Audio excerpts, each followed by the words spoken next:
song did you guys wake up with in your head? I woke up with a song that I used to sing for my cow, Deets. When I used to milk my cow, I had to feed him a bottle with milk. And he knew to come to drink milk with me when I would sing, say nighty-night and kiss me. Look into my eyes and tell me you miss me. Birds singing in the sycamore tree. Dream a little dream of me. And now that he's older and he doesn't drink milk, if I sing that song, he comes to me. So maybe you can use that trick on human beings. Maybe you can write a song and make a song that whenever you want somebody to come around, you start singing that song and they're like, I remember that song. Welcome to Forest Fairy. My name is Mary Moses. This is the place where we talk about spiritual truth, maybe not truth.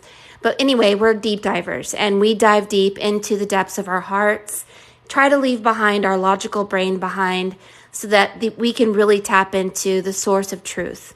Because we are in a time where the physical reality is, we've seen it. We see the physical planets, we see the physical body, we see the physical world.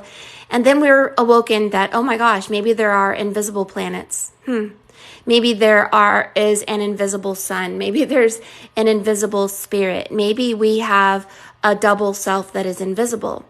And so because we live in this world of duality, we have a physical self and an invisible self. This invisible God and energy is not seen, but your heart knows it's there. And so we talk about the depths of our heart through the ancient art of scrying. So welcome to Forest Fairy. We like to have the heart of a child, or at least I do, because I think that that's where your power is.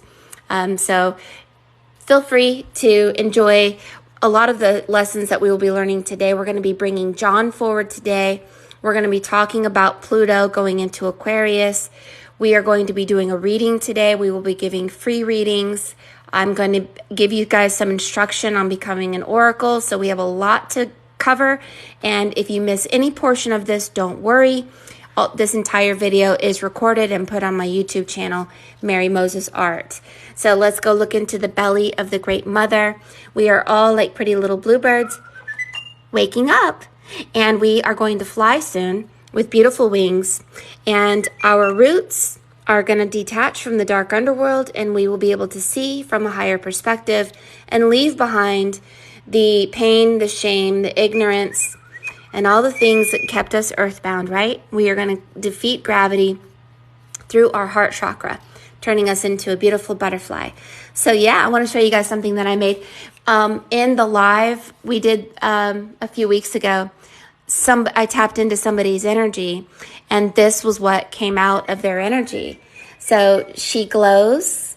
You probably won't be able to see it very much because it's light in here. But anyway, she glows in the dark, and she is an apothecary cabinet, and inside are lights and beautiful things, necklaces, but you can put anything in there. It's really a communication to your higher self. And I just thought it was so fun. You guys picked out the knob, and the little white rabbit is back there. Thank you so much. I love you. And then there's water here, and it glows in the dark and swirls around. And even the water's coming out of the elephant glows, and her voice glows. Later on, I'll take her in the closet. We'll close the door, and we'll look at her as she glows. And you'll love her. She's so amazing. This is some goddess putting her arm around the elephant, and the milk is coming out into her eye. And it's so funny that I just told you guys about my cow, Deets, when I used to feed him milk. Yeah. We are, this invisible mother is within our hearts and awakening within our hearts, and I'm so excited to reveal her to you. Right? So let's go into our sacred spot and let us ring the bell and twirl our energy. Welcome to the office. This is a place where we make natural products and learn to make high vibe stuff. We get into sacred geometry here. We are, we just play. So let's see if John here is here. Okay, John, let's invite you live. I wanted to show you, John, this is the piece that I did yesterday about Pluto. And I want you to see something very interesting. Pluto, it looks like a Pinocchio, and it is a moon. So Spirit is telling us something about Pluto being a crescent moon, and something false about this, almost like so the Pinocchio has something to do with Pluto. And then notice that Pluto is cutting the eye out of like a Christ-like being, and you know the eye means iris, right? And then it's like, here's the world turtle, and then there's 1, 2, 3, 4, 5 planets, like in a row. That's the cosmic turtle. And then this witch, female energy, is holding a dragon. I don't know if that's the year 2024 or what, but this is what Spirit told us about Pluto, and I thought maybe you'd like to chime in. So I am going to invite you as a guest to come and tell us what you might think about this Pluto being a Pinocchio. Hello, Hello. John. I'm so glad you're here. I am here. Hi, everybody. Mary, thank you so much for having me. Dude, the last 2 nights have been insane with the downloads while I was sleeping. Today, Yeah. I'm literally right now, the only thing I'm doing today besides this live is I'm putting together what's probably going to be my first 10-minute TikTok.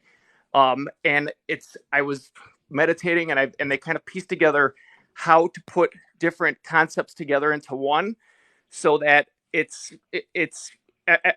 anybody in the world could watch it and understand exactly what I'm trying to say. So I'm really excited Yeah. to make that today. So anyway, Mary, so this is awesome as always. So let me tell you what my brain said as soon as I saw the Pinocchio. Okay.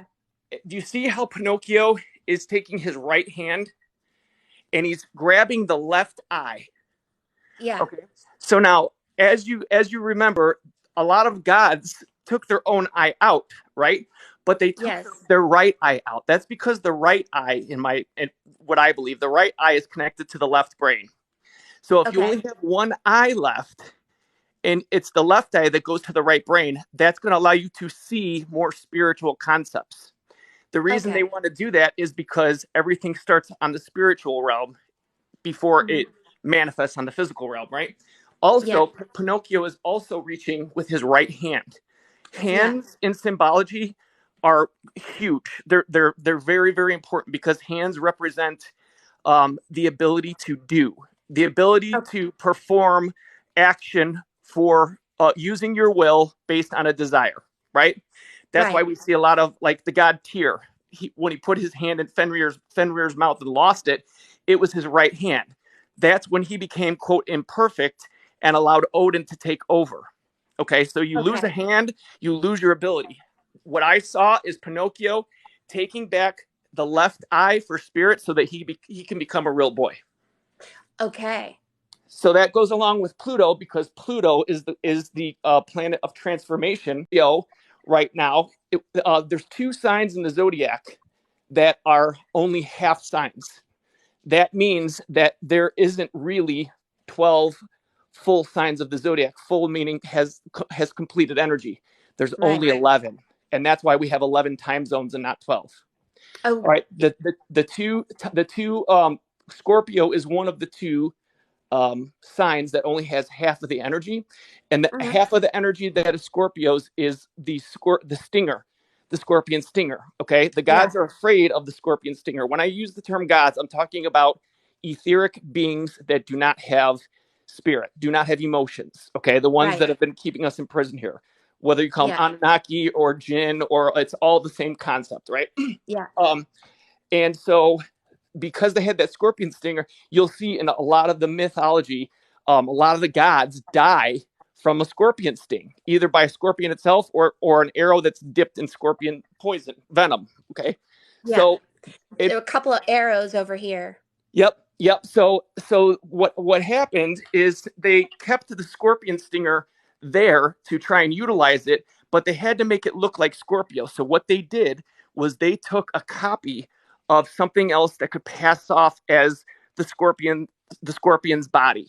And that's what we call Cancer the crab, the moon. That's why Okay. you see the moon on Pinocchio's head. Right now, Oh, yeah. So really what Scorpio is Cancer the crab with a scorpion stinger. But there's more to the story. It gets a lot deeper. That's another TikTok for another time. But yeah. everything that I see is all great news for us, and all not so great Good. news for other people. Yeah. Yeah, And awesome. and these are like old contracts. They're like black. They're old contracts being removed. And then if you notice that this is a white doorway, almost like a portal, right by the Pinocchio. And then of course you see the letter W on one side and the letter M on the other, almost like they're Yes, mirroring each other. yes. And So then W and yeah. M. So this is something that I just went into extensively. So sometimes, Mary, as you know, I've I've talked with you about this before. Every once in a while, if somebody wants, some another eye to look at it, I had one of your clients. His name was Brian. Come to me and ask me to look at his reading. Um, for the record, here's what I want to say about when I give any kind of additional commentary on Mary's readings. The difference between Mary and I, in terms of what our strengths are, okay, together it's like it's awesome, and that's why Mary and I have gotten to be so close.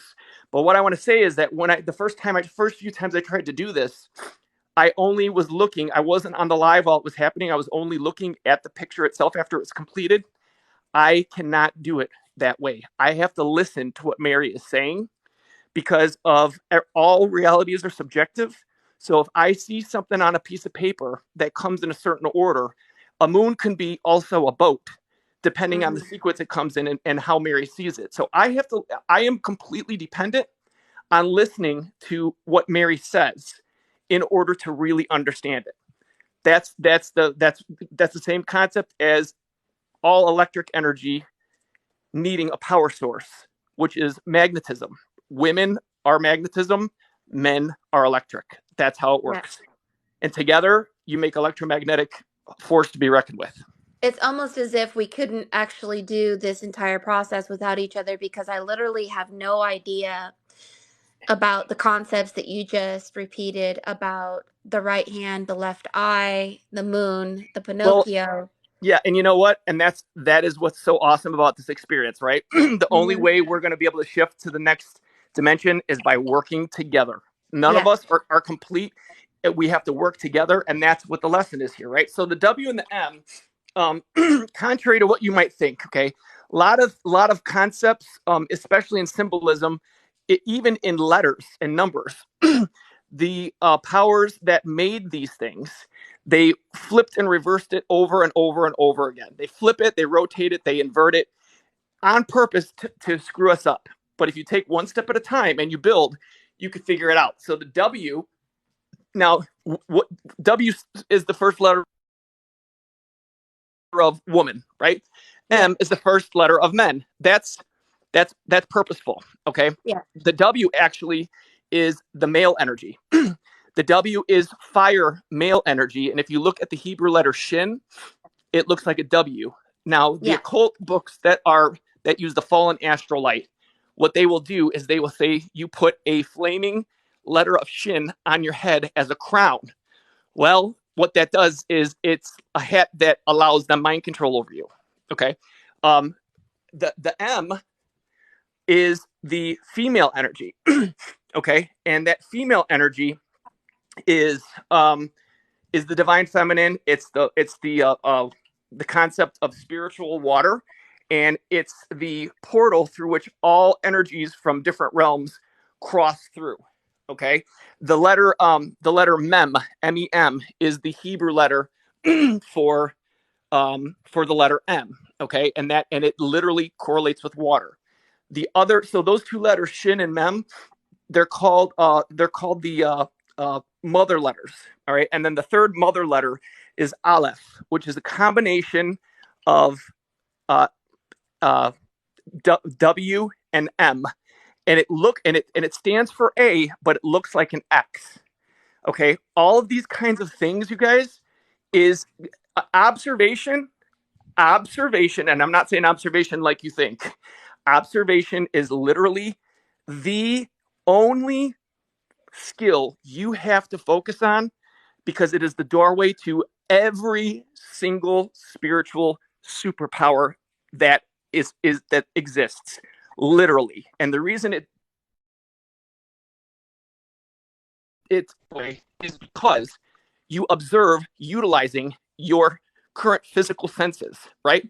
Before you graduate and you get a promotion to non-physical senses, you have to master the ones that you have.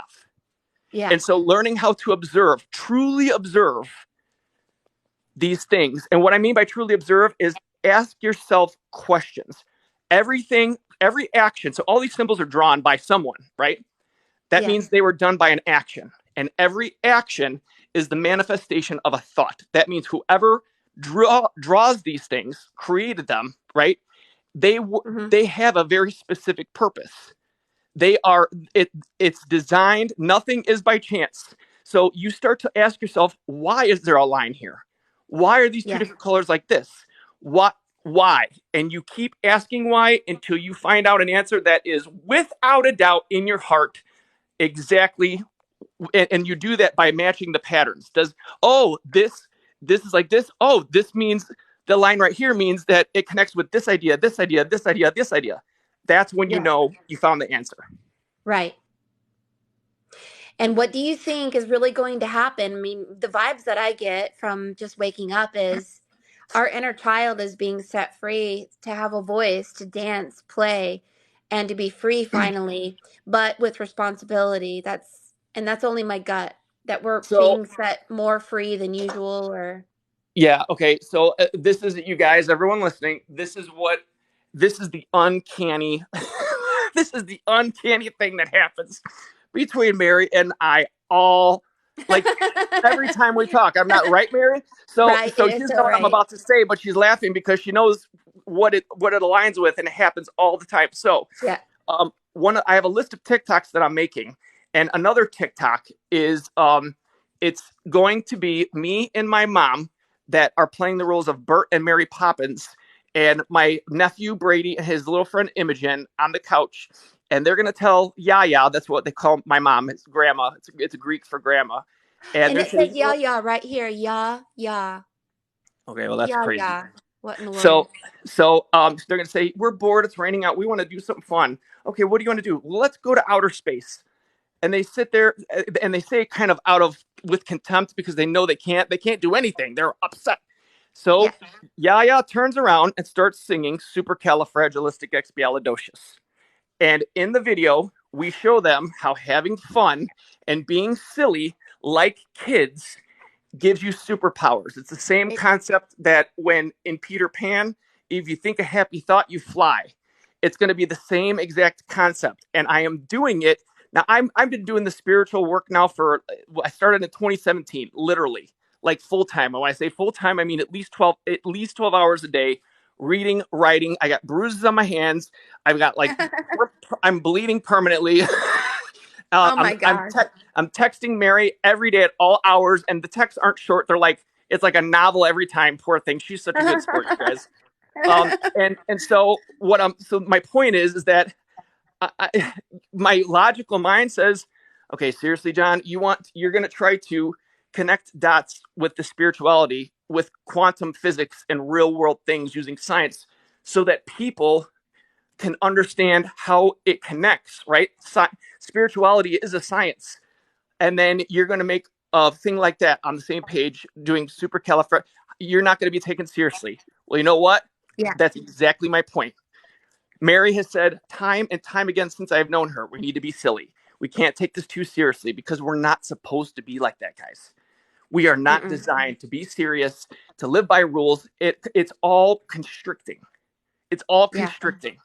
And so and that plays into what that the TikTok I told you guys that I'm making today is all about shedding off the sheepskin to reveal your wolf underneath. And I'll explain all that later. But that's being silly, doing what you want, like a child, innocence with love, and nothing but fun. Huge. Yes, I love that. I just want to tell you something really quick, and that is when I was really going through my transformation and I was reading books about how to bring illumination into my heart and bring light into my consciousness and all these things, and these books were telling me to do A B C D E F G, and I decided to do what it told me to do, but I wanted to do it my way, where they were like, "Oh, you have to imagine this and stand here and do this and all this." And I Hmm. was like, "No, I'm going to be a child. I'm going to be giggly. I'm going to imagine some." And I'm telling you, you cannot manifest and have this serious prayer, cuz really almost seriousness is a fear. So, You hit, I literally yeah. took the words out of my mouth. Literally Yes. took the words out of my mouth. You Yes. cannot be the child that you are if there is fear standing in your way. And so that's the main idea of this TikTok I'm making are the three types of fear, how you know you have it, and what you can do about it. Yeah. Literally, Yeah. it's to empower all of us to realize, Yeah. yep, I agree a Yeah, million step percent. into being silly, make mistakes, get to your magical inner child. Like if you remember, if you don't know if you've watched the movie Step Brothers, right? Mhm. And he says, "Don't lose your dragon. Don't lose your child because this child heart, whether it's not very smart or whether it's just silly, it reminds me of Robin Williams when in the movie Toys. He had the childlike heart. He built an entire kingdom until these narcissistic serious people came in and took his kingdom away. And I really believe that we have to maintain this childlike, dancing, magical, silly heart that many people will judge and say, okay, well, you're just crazy or you're just whatever. But for those of us who can hear, really, truly, if you want to manifest something, do it with a joyful giggle. Yep. And and really this whole concept is we're still in a land of duality, right? Yeah.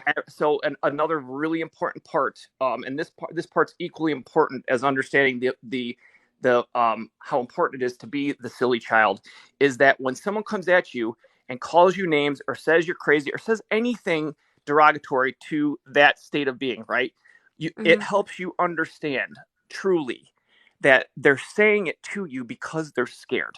They might not Yeah. realize it. It might not be scared of like, oh, a monster, but it's fear. And Mary, you Yes. just said something else that's literally written down on the content of this TikTok I'm talking about. So Yeah. the first fear that I'm talking about is the fear of not belonging. Okay, that correlates with a lamb or a sheep, right? Yeah. That's what religion wants us to be, the Lamb of God. Follow, Yeah. do as you're told and be willing to sacrifice yourself. Well, F Yeah. that. We're not doing that shit anymore. Okay. Yeah. Because I don't believe that's how it really works. That's a Yeah. control tactic. Hmm. Once you are able to get past that, and I'm going to give specific things in here to empower everybody to hopefully make you feel like, oh my God, this is real, this is true, and change how you feel and look at it. Then you shed the lambskin, and because underneath all of us, this is where the term wolf in sheep's clothing comes from. Every Mm. single one of us has a wolf underneath. It's the same reason why the wolf dressed up like Granny and waited for Red Riding Hood. It's the same reason why the big bad wolf blew down the house of the three little pigs. Well, what if the pigs were the bad guys? Now, hear me out for one Mm. second. Yeah.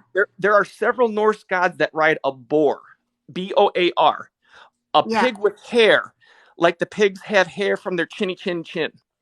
And that Yes. and the boar tusks. Do you know why they use these gods ride a boar? Because the boar represents moon energy, fallen Yes. astral light. Okay, and Oh. that's how they control us. All right. So now, if you take that and apply it, that the pigs are the bad guys and the wolf is us. What do we do to the little pigs' houses? We blow them down. We all know what a house stands for, right? This reality. Yes. We blow it down, baby. And Yeah. that's a whole nother conversation about speaking and our words. And I've got some deep stuff to talk about with words, literally down to the sound of every single vowel sound, how they created false fallen vowel sounds from the real Mhm. ones.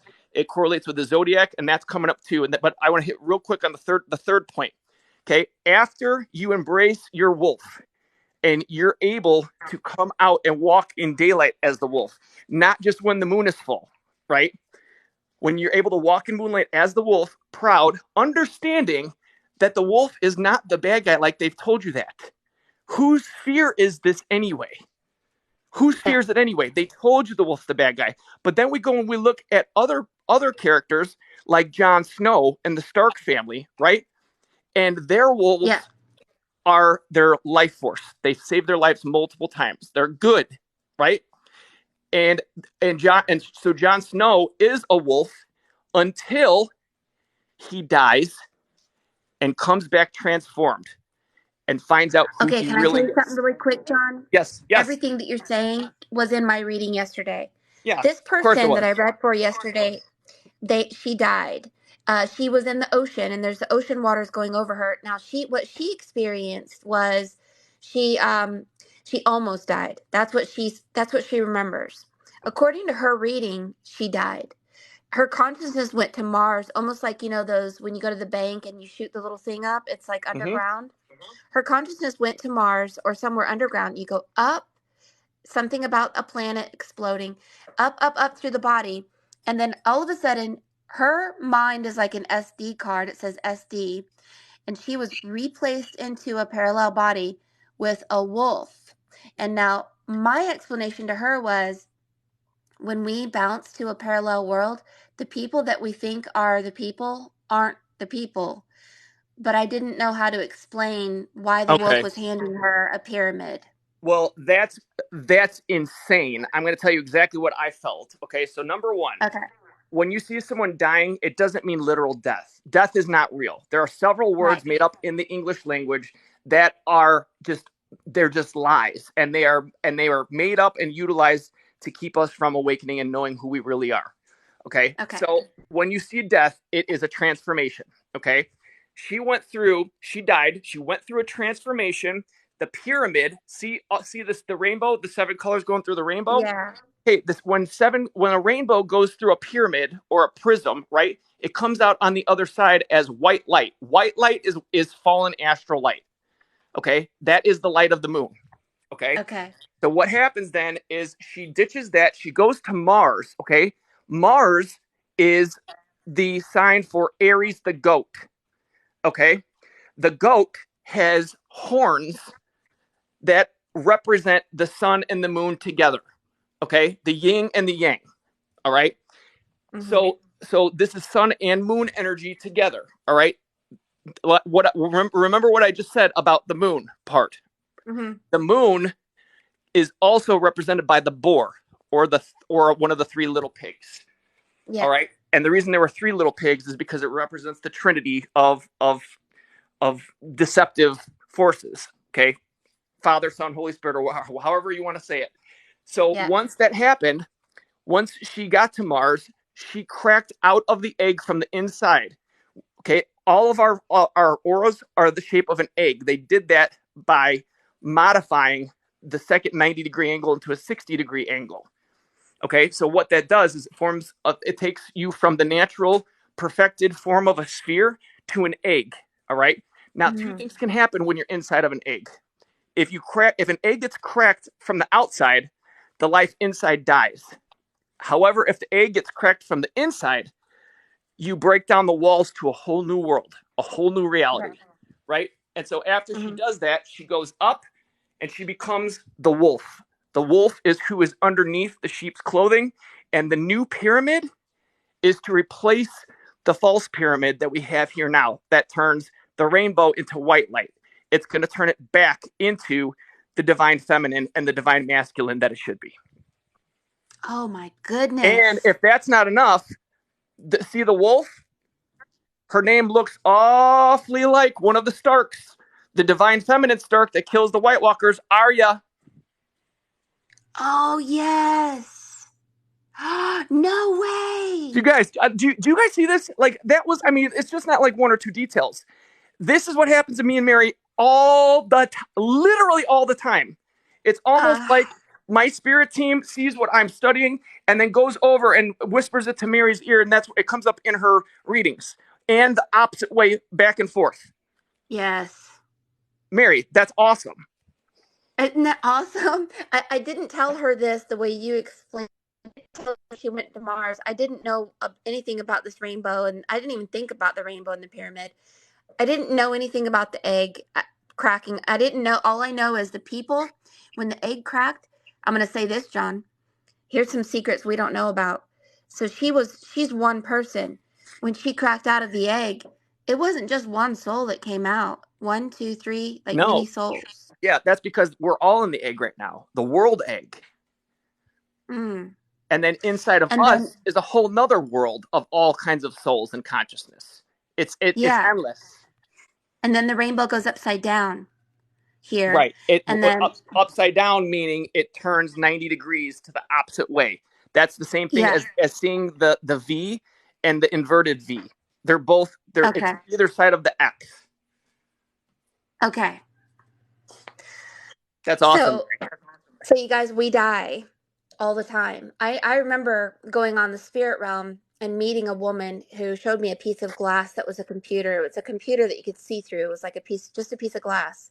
She showed me that my husband killed me, um, and that my consciousness bounced to a parallel body like immediately. I did not experience death. Right. So, what happens is, like Dorothy, she experienced getting hit in the head. She did not experience dying. But when you look at the symbology, the broken house, the empty house, the tornado, your Taurus field, also the rainbow, also the house that killed the witch, these are symbols that Dorothy died. But we do not experience death. But well, here's what happens: the people in your world that you saw as a certain way, when you go to the new world, they look different, and we're different, and it is different. But Mhm. and the rainbow is very much part of shifting from a lower world to an upper world, or vice versa. And also, I want to add, Mary, remember that the rainbow or the rainbow bridge, right? What the significance is of that. Okay, so Hmm. you think of our Trinity as three separate realms, right? Right Hmm. now, due to the geometries of the body that we're in, okay, we're not in our natural body. We're not supposed to be this dense with carbon. All Yeah. right. um, so the only way to connect this dense of a physical body with spirit, which is where we come from, right? And who we really are, is to connect through the etheric realm. The etheric realm is the Rainbow Bridge. It's the reason why Mm. Heimdall guards the Bifrost Bridge, which is a rainbow, right? They And won't the let you invisible cross. rabbit. Yes, Mm. they won't let you cross because that's how they keep us here. But the good news is that Mary has done countless readings that I've seen myself. One individual of whom is my mother is Iris, the goddess of the Rainbow Bridge. Who, And that goes back to Pluto. If you notice, yes, the arm of this is a rainbow bridge going over to this area, with the eye being the iris. yep, yep.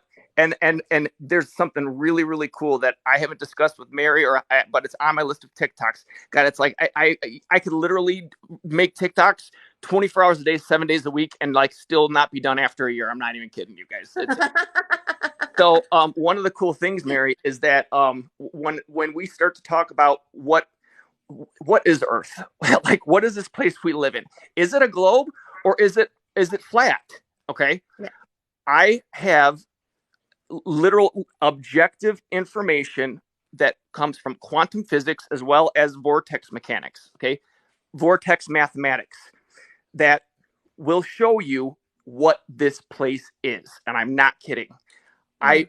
the reason I think that the globers are so adamant that they're right and the others are wrong, and the flat earthers do the same thing. The flat earthers can see as much data as you want, but they still insist that they're right. In my opinion, it's because the Globers have a greater strength in their left brain with logic, right? Hmm. But the flat earthers have a greater strength with the right brain, which is intuition. Intuition is just knowing, right? It's your magnetic force. It's the kind of thing Mary does with her drawings where she just knows. I can't access the things Mary does because I am the other side, the Yeah. logical. Okay. Here's the deal. in my opinion, based on what I have put together, what I'm going to show everybody, is that they're both right and they're Yeah. both wrong. Yeah. It's not flat, it's not a globe, but it's both. It sounds One visible, crazy. one invisible. One It, visible, one invisible. it's not even that. Well, yes, that too. This is where the paradox is coming in. It gets confusing. What it Yeah. is, okay, I believe Earth is a realm. Okay, when you look at a vortex, when you understand the vortex mechanics, a lot of this gets into quantum physics. This is why we don't learn quantum physics, guys. When you get to the point where you're so small that in quantum physics, the rules of physics changes completely. And I'm not kidding, mind blowing. If you don't know anything about quantum physics, here's what you look up on YouTube. And don't just watch one, because there's a lot of them with people not knowing what they're talking about. Watch all the videos you can on the double slit experiment. Highly recommended. It is the first experiment that blew my wig right off my head. Okay, insane. And that's what led to my spiritual awakening, literally immediately. So it's there are locations on a vortex. Okay, first of all, every vortex that's part of a torus, there's two vortexes that meet in the middle. They're exactly the same shape, size, everything like that, but they come together at a point. They face each other. Their point faces each other, and because of that, they link together. Okay, and that point where they touch each other is a portal into the 0 point energy field. All right, but when this happens, each vortex extends into the other one. So what that means is that if you look at the top of one of these vortexes, all right, like the top vortex, if you look in, you'll see there's actually two different funnels. The outside funnel spins one direction and the inside funnel spins another direction because it's coming from the other vortex on the bottom. Okay. What that means is that there are two concentric circles. Our bodies, you guys, our bodies and our minds, it's the coolest technology ever, because we can think of something in 2D and it projects into all the dimensions, which makes it a lot easier for us. When you look down into the top of this vortex, okay, so from the top down, so you're looking, basically it looks like a circle on the outside and a smaller circle on the inside. Okay, so literally you draw a circle, you draw another circle around it. Okay, that's what it looks like. Nope, just draw a regular circle, Mary. Okay, now on the inside of it, on the inside of the circle, just draw a smaller circle, just like it. There you go. That's what it looks like. Okay, so what this means, so now these distances, the distances from the inside circle to the outside circle have specific lengths, right? And this is where geometry comes into play. The radius or the diameter of each circle, right? At different locations, which we call harmonics or harmonic intervals or nodes or the eye of the needle, right? What they are still points of vibrations that allow inertia to collect, i.e., a plane of matter. So that means on every vortex, there is multiple different planes of inertia or places where matter or energy can collect. Mary, I'm gonna you know what I'm gonna do? I'm going to turn my camera on so I could draw something for you guys. Yeah, because I need to see it. Yeah, no, it's this. Honestly, you guys, this stuff is like, it's quantum physics. It's like this. I have a bachelor's degree and a master's degree in microbiology. Okay, everything that they have taught us is not right. It's not right. That's all there is to it. And so, even with that training, I had to unlearn everything that I learned first, and then relearn everything. Okay, here we go. Okay, so first of all, I'll draw. Do we see you? I don't see you so far. You don't see what I'm drawing? Oh, I'm sorry. There we go. Yeah. A harmonic interval, so 1-to-1, means that at this location, okay, this x-axis, the circle on the outside has the diameter of 1. The circle on the inside has a diameter at 1. So at the top of the vortex, there's not 2. There's only 1 circle, 1 to 1. Okay? With the diameter being equal to 1. Okay? The next one, 2 to 1. What that means is that we take the first one we started out with, right? This has the diameter of 1, and now this one, you could fit 2 circles into 1. So what you do is you draw a circle like that so that they fit exactly tangent to the circle. Okay? Mm-hmm. So this and this equals 1, or it could go backwards as 2. So this is 2 to 1. 2 circles of this size fit into 1 circle of this size. All right. What that means then, what it would look like on the vortex, I didn't draw that exactly to scale, but it's taking the size of this in this. Okay. Yeah. The big one being 1 and the small one being 2. Okay. You keep on going down this until you get. So then the next one would be 3 to 2. Hang in there with me. I promise it's going to make sense in a second. I need to find a place to put my camera because you guys are going to like get seasick with this shit that I'm doing.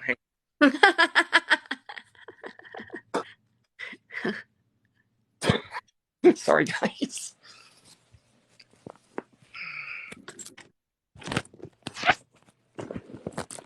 All right. You know what? We'll roll with it. Just for those of you who are just now listening, and I know that everyone said it's frozen. Initially, we're talking about the influence of Pluto, how we are in a spiritual trap.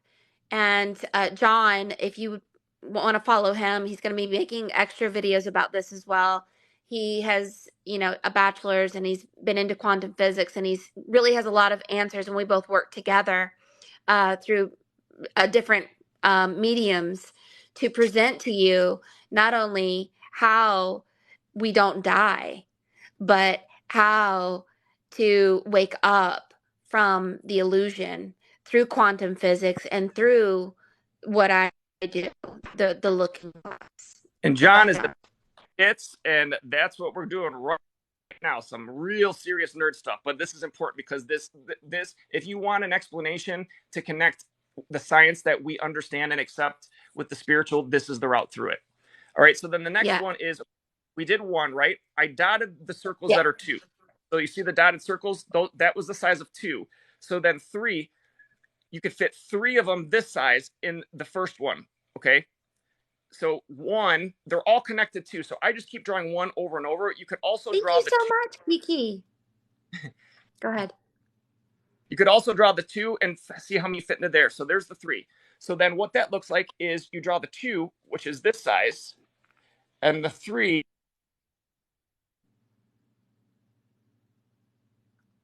Three to 2. All right. So basically, you get an understanding of each harmonic interval. The harmonic intervals create the size of the circle on the outside, the size of the circle on the inside. It also correlates directly with the velocity. So what that means is that if you have the outside circle, one of them is 5, and the inside circle is 3, right? That means the outside circle is going at 5 miles an hour, and the inside circle is going 3 miles an hour the other way. All right, so it's also speed, which gets an angular momentum. Here's what's cool about this. 5 to 3 and 13 to 8. 5 to 3 is an interval. That's where our Earth plane is. All right. This is called, on this part with all the experiments, they call this the harmonic interval of maximum resonance. What that means is that out of all of these spots, okay, out of all these x-axes that go straight across where the harmonic interval is, this is where you have the maximum opportunity for different energies to interact and exist simultaneously. That's why the Earth plane is on the 5 to 3 harmonic interval of the golden vortex, or phi, because that is where it allows spirit to live within matter. Okay? Down here, now each one of these, this is the Fibonacci sequence. So you start out 1 to 1, right? 1 plus self is 2, right? Yeah. 2 to 1. 2 plus 1 is 3. 3 to the last number 2. 3 to 2 is 5. Okay, 5. 5 in the last number 3. 5 to 3 is 8. So that's how these harmonic intervals, it's a Fibonacci sequence. Not supposed to be that way. It's supposed to double. 1 to 2 to 4 to 8 to 16 to 32 to 64. That's how it's supposed to be. All right. So what's cool about this now is that this gives us our dimensions of the Earth plane, right? So here's where the flat earthers, I believe, are correct. If this is 5 and this is 3, right? This is the North Pole. First of all, north, south, east, and west, guys. North and south is not up and down. Up and down is above and below, but they call above and below north and south to confuse us. These north, south, east, and west should be x-axis directions. This is the North Pole, or the center of our plane. All right. This is where northern lights come out green and real pretty, because what's underneath here, okay, you go through the vortex. This is literally a huge portal, right? You go through there, and then underneath it is a different planet. Because when you look at each of, so if this is a plane of a vortex, right? And we're like this, we draw it out kind of like that. Well, we already talked about, if you put two vortexes together, what do you get? A circle. Yes. What does that look like? Yes. That looks like a planet with rings around it. That's yes. Saturn. Saturn. I believe Saturn is underneath here. And if you look at some of the explanations that the Masons give, they call it the black sun. Okay. This is Saturn is part of the fallen technology. Planets, I don't believe planets, that's a made up term. If you look at the word planet, right?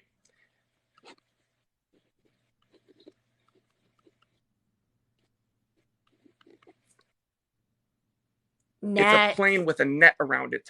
The worldwide net, the wicked witch Mary, of the web. Yes, ma'am. Okay, this is what I'm saying about observation. World Wide Web, yeah. Yes. It's the reason why when you look at in the beginning of certain movies where it shows you the production company, the little boy sitting on the moon fishing. Yes. You know, he's fishing for human souls. I wanted to show you this, John. When you were doing the vortexes inside the cone, I did this reading for somebody, and I noticed that when you were doing the vortexes that it made like the number 33 in your vortexes. Well, this is a person. Yes, and 33 vertebrae in your spine. Yep. But this person, this is a story of where they came from. They had eyes that looked like Moses. I mean, Noah. According to this reading, we didn't have pupils. Our irises, we didn't have a pupil. Our eyes were white like Noah. And so we were these white beings. So she asked, well, what happened to me and my peoples? She has a lot of Native American energy and all that. Well, according to her reading, we come from a place where we did not have pupils in our eyes, and it was a place of light and white, and paper dolls, white paper dolls. Well, we went into the body of a snake, okay, and this snake makes that exact shape that you have in your piece, and it goes right side up, upside down, right side up, upside down. One of the places upside down says Thor, and then the other one says soul.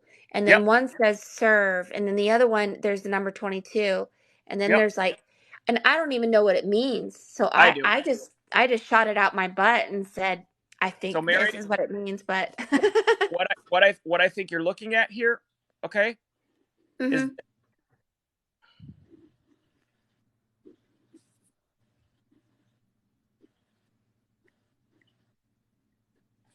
okay, inside of this vortex, right? This vortex you could think of as a reality, okay, or our universe, okay?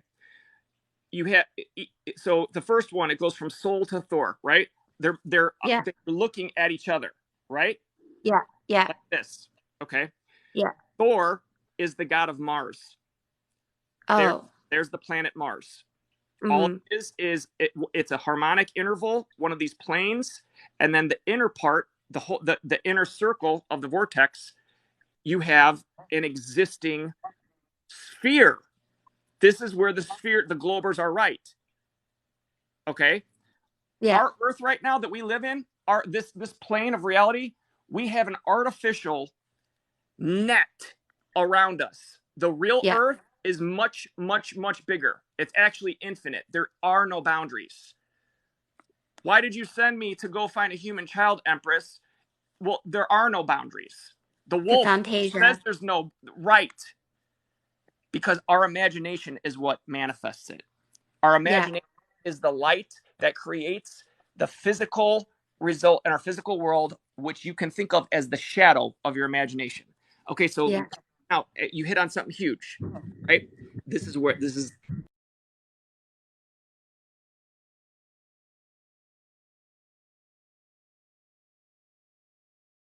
This is the part of the we live on one side, so we only see this. Here's the Earth dome, right? The net, but that's not where we live. They use technology so that we actually live. So this is the North Pole. This is the rest of the Earth plane. Remember, this is 5-3, right? What they Yeah. do is they have technology that comes up like this.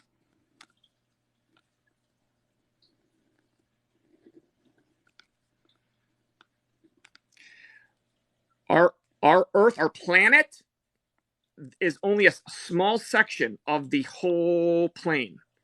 All right. This is the North Pole of the true planet. It creates a false North Pole right here. This is also 5-3 on 5-3. You could do that through resonance, quantum physics laws. All right. We are in here.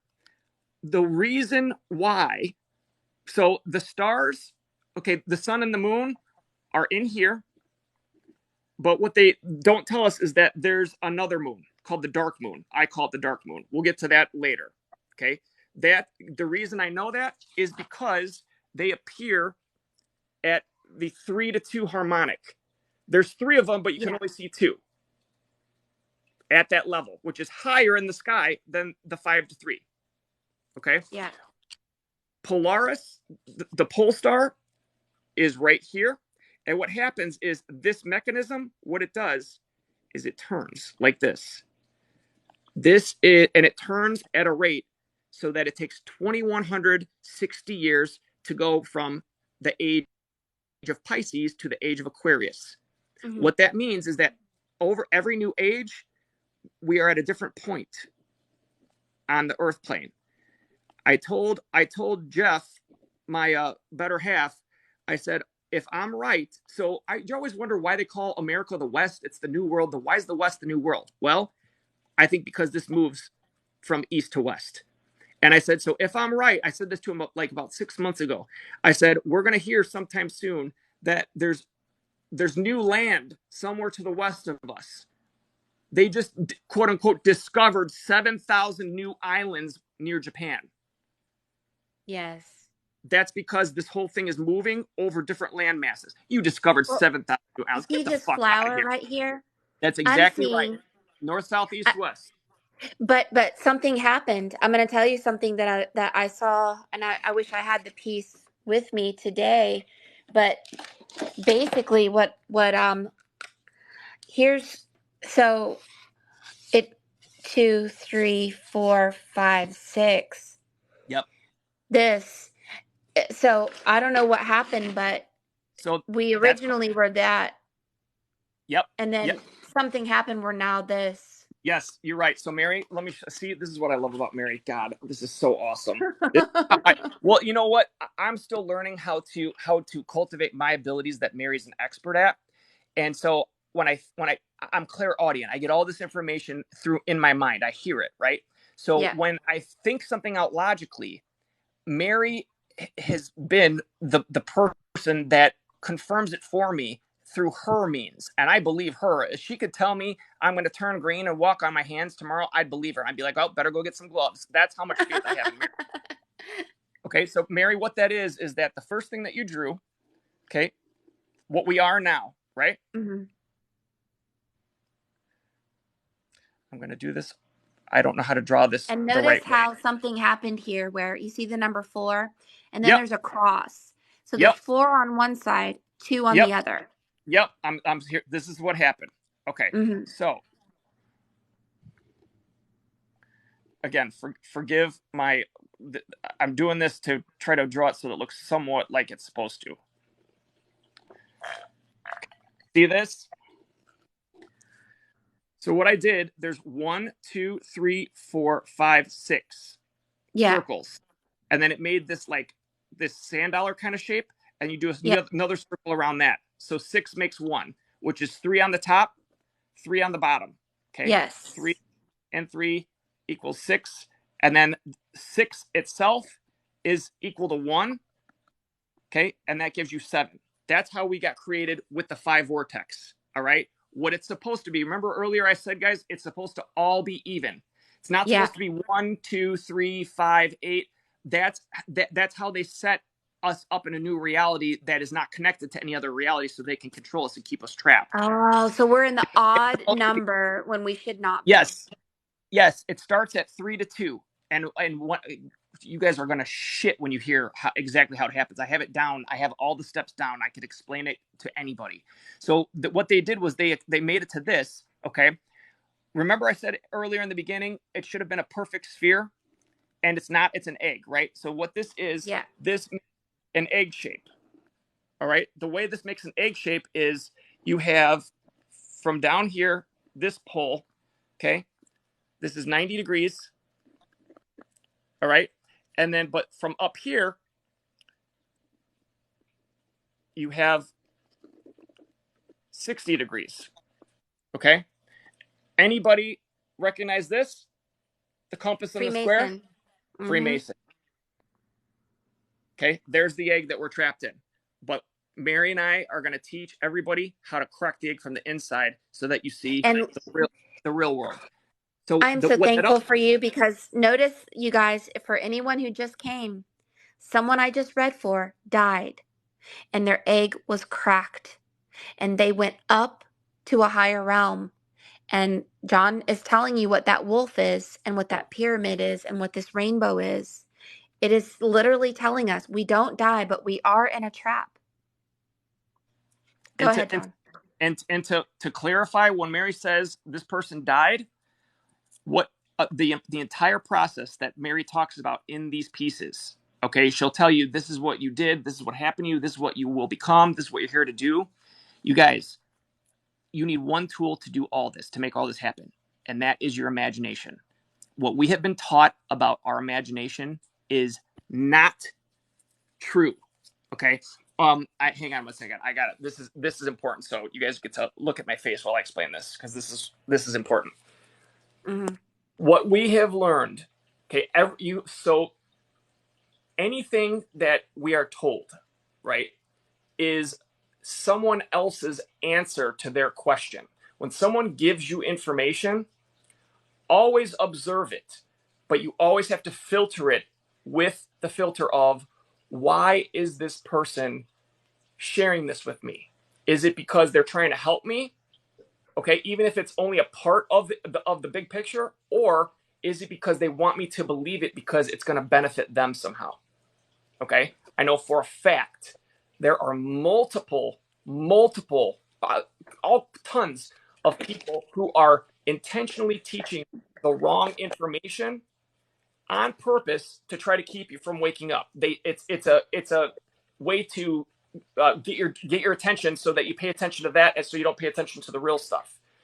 This is the surefire way to know who is one of those people. See the scarecrow? Yeah. My God, listen, do you see this? The scarecrow. I was just going to say, any fear involved, don't listen. Scarecrow. I was just doing a reading for Jessica, and it came through loud and clear. What is the scarecrow on the Wizard of Oz? Which way are you going? I don't know. Left, right? I don't know. When we are in the World Wide Web, the Wicked Witch of the West, and we're the scarecrow on the cross, we are a carbon copy of what we've been told, like a program. And notice she's not looking at the scarecrow and actually blocking the scarecrow with her elbow. Her higher self is literally telling her, listen to your invisible self. I don't know what the daffodil, maybe the sun energy, but anyway, the male and the female. Do not listen to the scarecrow. Scarecrow is trying to take you out of the heart of your childlike self. If you don't feel like dancing, dreaming, creating, kissing people on the lips, being silly, playing with somebody's hair. If you feel uncomfortable, if you don't feel like you can dance with somebody that you're listening to, like imagine you're listening to someone talk, and if you can't imagine like literally dancing with them, you don't listen to them. That's the way I do it. I see she got her feet on the white rabbit, okay, and it Yeah. says joy. And so, when did Alice go into Wonderland? When she followed her heart to make herself happy, followed her curiosity. Her curiosity. That's how all spiritual awakenings start. I've got videos on it that Hmm. follow the white rabbit because you want to know because it brings you joy. This Yeah. is what I want to say about this picture. Everybody, if you're following what we're saying, take a snapshot of this in your mind right now. The scarecrow on the cross, that's not coincidence. There's no such thing as coincidence. We'll get to that later. Hmm. Scarecrow on the cross, she is facing away. This is huge. Okay. Hmm. In quantum physics, the way that we exchange information and energy to each other is by establishing an energetic channel. Okay. When somebody says or does something that you want nothing to do with, right? So any negative or lower vibration, even when they're attacking you, all right, ignore it. Because as Yeah. soon as you engage, what that means is that you talk back to them. Even if you say something nice, you engage with them, and that creates a channel, and then they can Yep. suck the energy. Okay, And then don't. there's your compass going up and your compass going down, There but it it's is. split. Yep. But It's not talk about. connected. Yep. So together, so that's the divine feminine and the divine masculine. You bring them together one way, you get Ingwaz, the rune Ingwaz. You put them together the opposite way, you get Gibo. We'll get Yeah. it. We'll get that. But this, guys, this is huge because you don't. And the reason why you ignore them is because they, when you, they might be spouting fear out of ignorance. Ignorance meaning they just don't know, right? They're doing what they're told. We all started out that way. By ignoring them, though, you are doing the best thing for them because you know they just haven't gotten to the place you are yet. Yeah. And they think they're doing right. They Yeah. think they're trying to help you. And what happens is when you live by fear, your root chakra disconnects from the earth, where you get your life force from. And if you don't get your life force from the earth, where are you going to get it? From other Yeah. people. Other people. Yeah. So, That this is absolutely true. And especially for those of you who have a very difficult time um, bridging your contradicting thoughts that you may have about disconnecting with family members. For me, Spirit has kind of spanked me in a way over and over again whenever I use guilt or I should be this or I should be that, love your neighbor as yourself type of thing. But here's the thing, see this invisible spirit here? You have a voice within you, and it I think it's connected to that little child within you that probably was told to shut up many times or whatever, but this inner child knows everything and is very powerful, by the way. This energy is going to manifest in your life as your boss, your children, your brother, your sister, your mother, whatever. And so you know them by the fruit of their tree. And I know that little munchkins are short of understanding. They're cute, they're little lollipop people and all that. But to grow our soul like tall like Dorothy, we have to leave them behind. We cannot indulge them. Um, and also, they do pull us down. Literally, you will fall from your timeline. And I know mhm. it sounds bad, but I think this corona is more than in the physical. And know that corona means crown. And this crown is, I don't know if you know this, but the corona borealis from a telescope looks like a pink bubble. That's Glinda. And the pink bubble is surrounded by an emerald color. And the corona borealis is also known as the rainbow, the seven sisters, and the blazing star of Solomon, which is the scepter of Glinda, right? So she is the corona borealis. So notice she's wearing a crown. We follow the corona borealis, the crown, the rainbow, and leave behind, I don't know what the representation of the scarecrow is, but it's a false light. It's a false truth. And it's really ignorance. It doesn't have a brain. It is a program that is under the Wicked Witch of the West, which is the World Wide Web. And if you So look at this picture behind it, this is MMM on their crowns, right? And instead of the Wicked Witch of the West, I don't know what MMM means, but it's the opposite. mhm. So Mary, so here's where you get the cross. So when you are in a perfect square, 90 degrees, 90 degrees, 90 degrees, there's something that in geometry that's called squaring the circle. Okay. Mm-hmm. When you square the circle and the square have the same exact dimensions when you square the circle. So in other words, it looks like this. The corners barely stick out of it, but you can fit a square exactly to a circle because you measure the perimeter of a square different than the circumference of a circle, right? Yeah. Circle is how you connect the two. So this is a direct connection of spirit to matter. Okay? They took that Yeah. away, and the way that they took that away from us is by putting the etheric layer in between. Right now in this egg-shaped body, you can't square the egg, right? So Yeah. so for this, the way that they created that was your Vesica Pisces. Okay? Mm-hmm. This right here is the egg, okay? And what this forms The is Merkaba. the Merkaba. Mm-hmm. Okay? And in this form it's the octahedron. Okay? But we shouldn't need it shouldn't be like that. It should be like this. So if a perfect square, the way it should be, right, squaring the circle, is a perfect cross, that look familiar? Yes. Okay, I got you. Okay, so that's what these things are about that you keep on seeing. It's the Yeah. divine masculine and the divine feminine that makes the square. And what do you think about? I keep telling people this, and I'm thinking I'm giving them false information because No, Toth uses the compass or the square to as a allegory of squaring our emotions and our beliefs in order to perfect ourselves. What do you yeah. think about that? Well, so here's the thing. This is actually great. And I'm going to put my face on again because this is important. I don't know Yeah. why I need to show you my face when I'm saying something, but the eye contact thing. Okay, so Yeah. here's my belief, and again, this is very high level, and it's nothing that I say is applied to everything. Okay, so take all this with a Yeah. grain of my experience through my filter. Okay, I believe at this point in time that back there's all kinds of mythological stories that were the gods, right? All kinds of Yeah. gods, Egyptian gods, Greek gods, all of it, right? Mm-hmm. In my opinion, the word quote unquote God refers to a being that is made of etheric energy and that does not have spirit in it.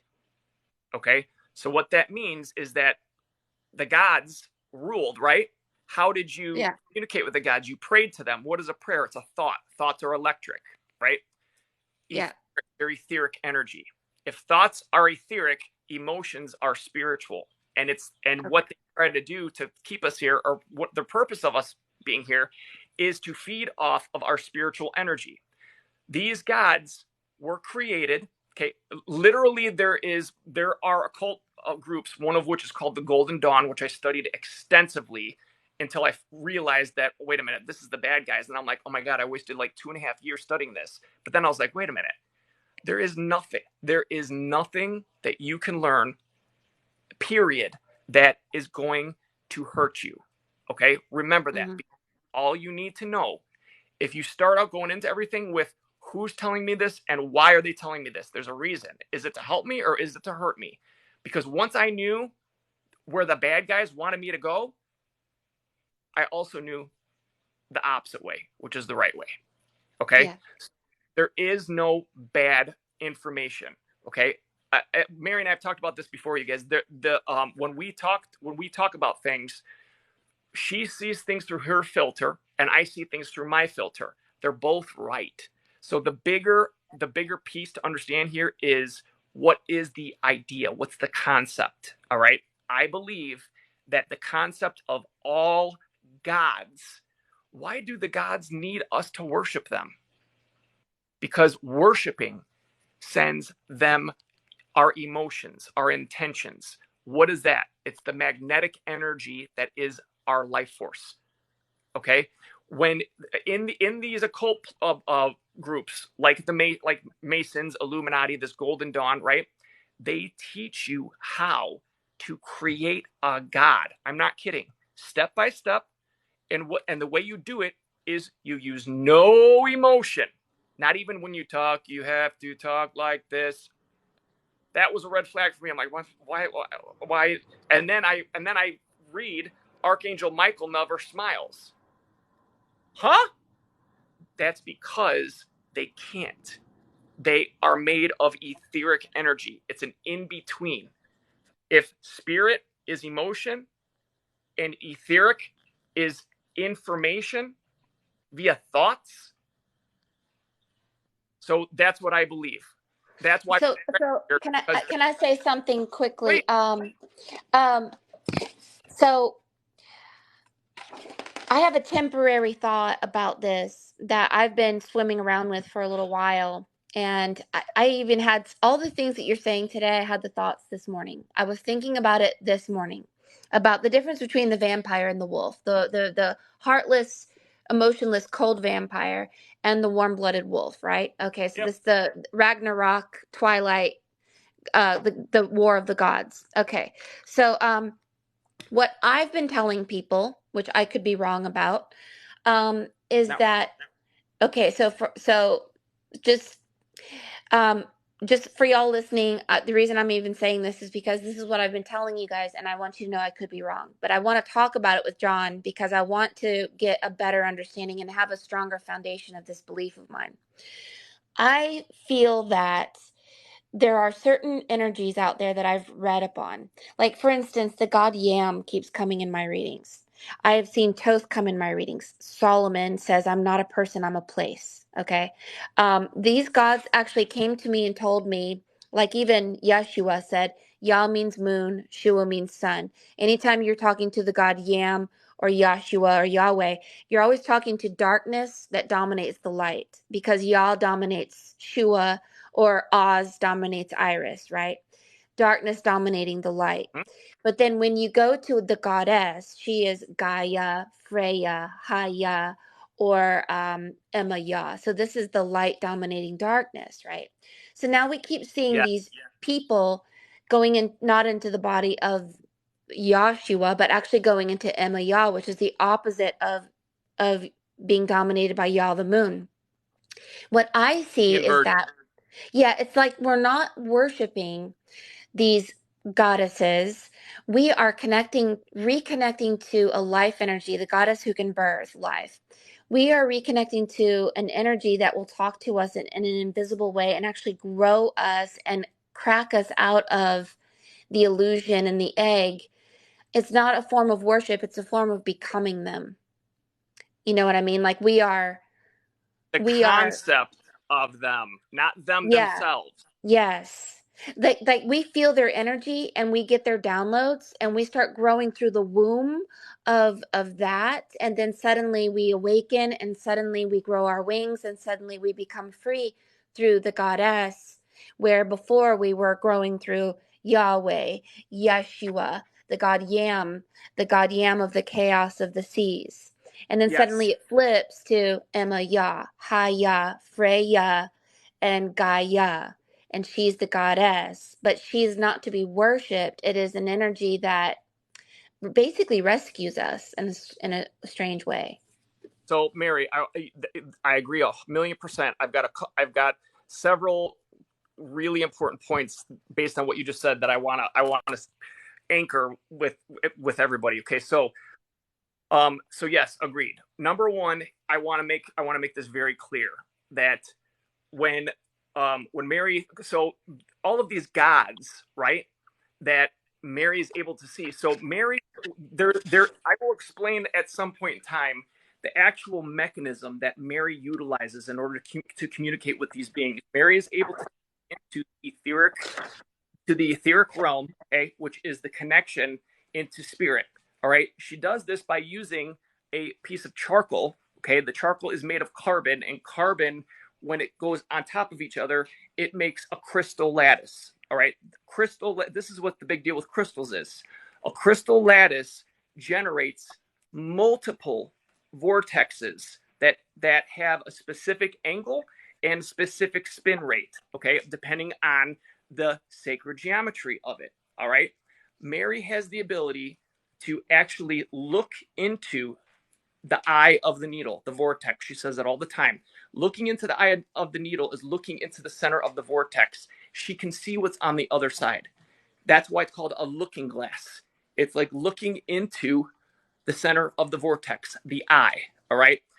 When she talks about gods, and the reason this is important is because we're familiar with the stories of these gods. We know who they are. We know what their capabilities are. We know what they have done in the past, right? And it's some of the spiritual abilities and things that we actually have, but right now we still have the connections, or it's plugged into the wall, but the connection's been taken apart temporarily. We're getting it back. Okay. Mm-hmm. So what I want to say is, number one, I don't want anyone to be afraid or fear any of the gods.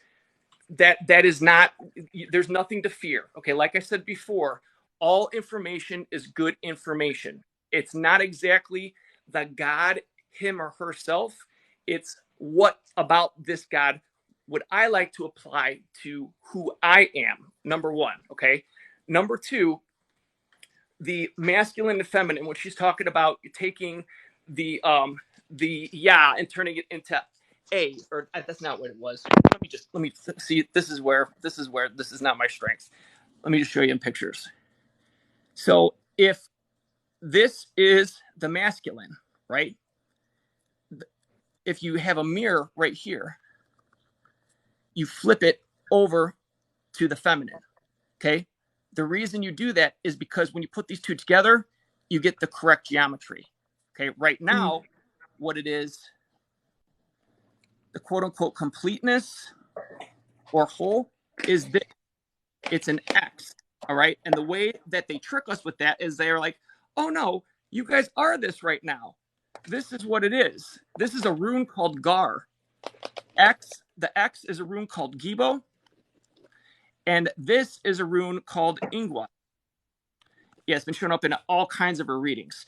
What Gibo and Ingwas are, okay, they're made up of the same rune that is an inversion of itself. The rune is drawn like this. It's called Kinaz.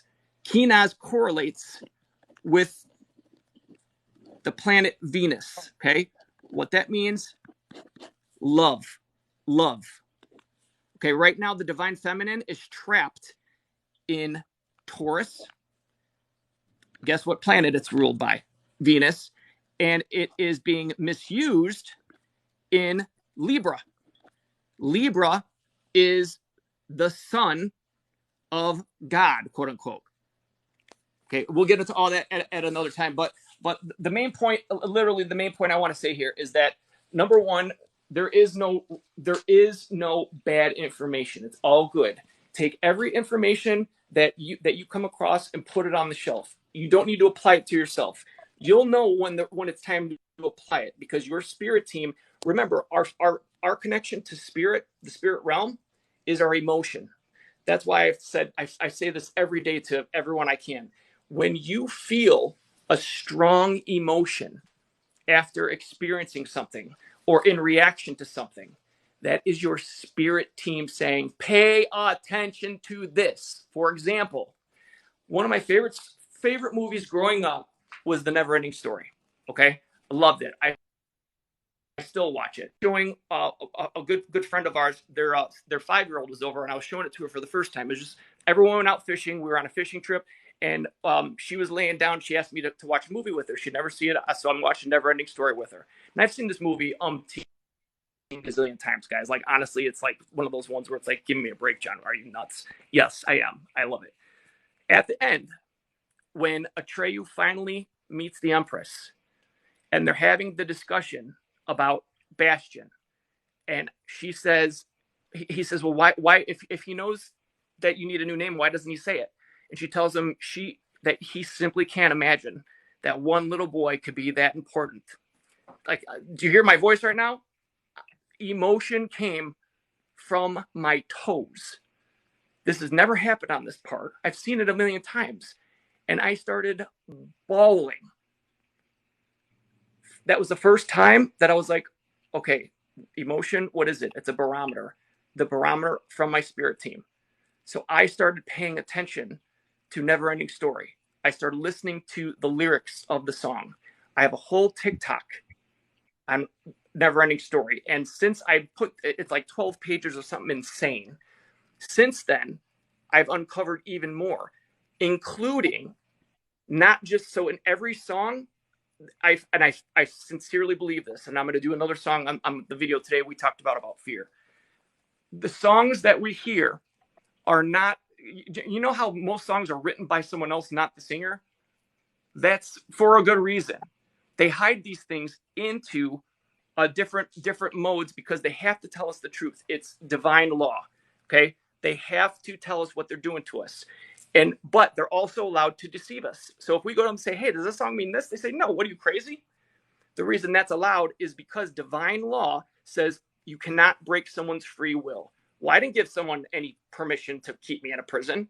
Well, actually, I did through my inaction. Because if you are blessed with the gift of free will, the tool that you have in order to express that free will are your five senses, physical senses I'm talking about.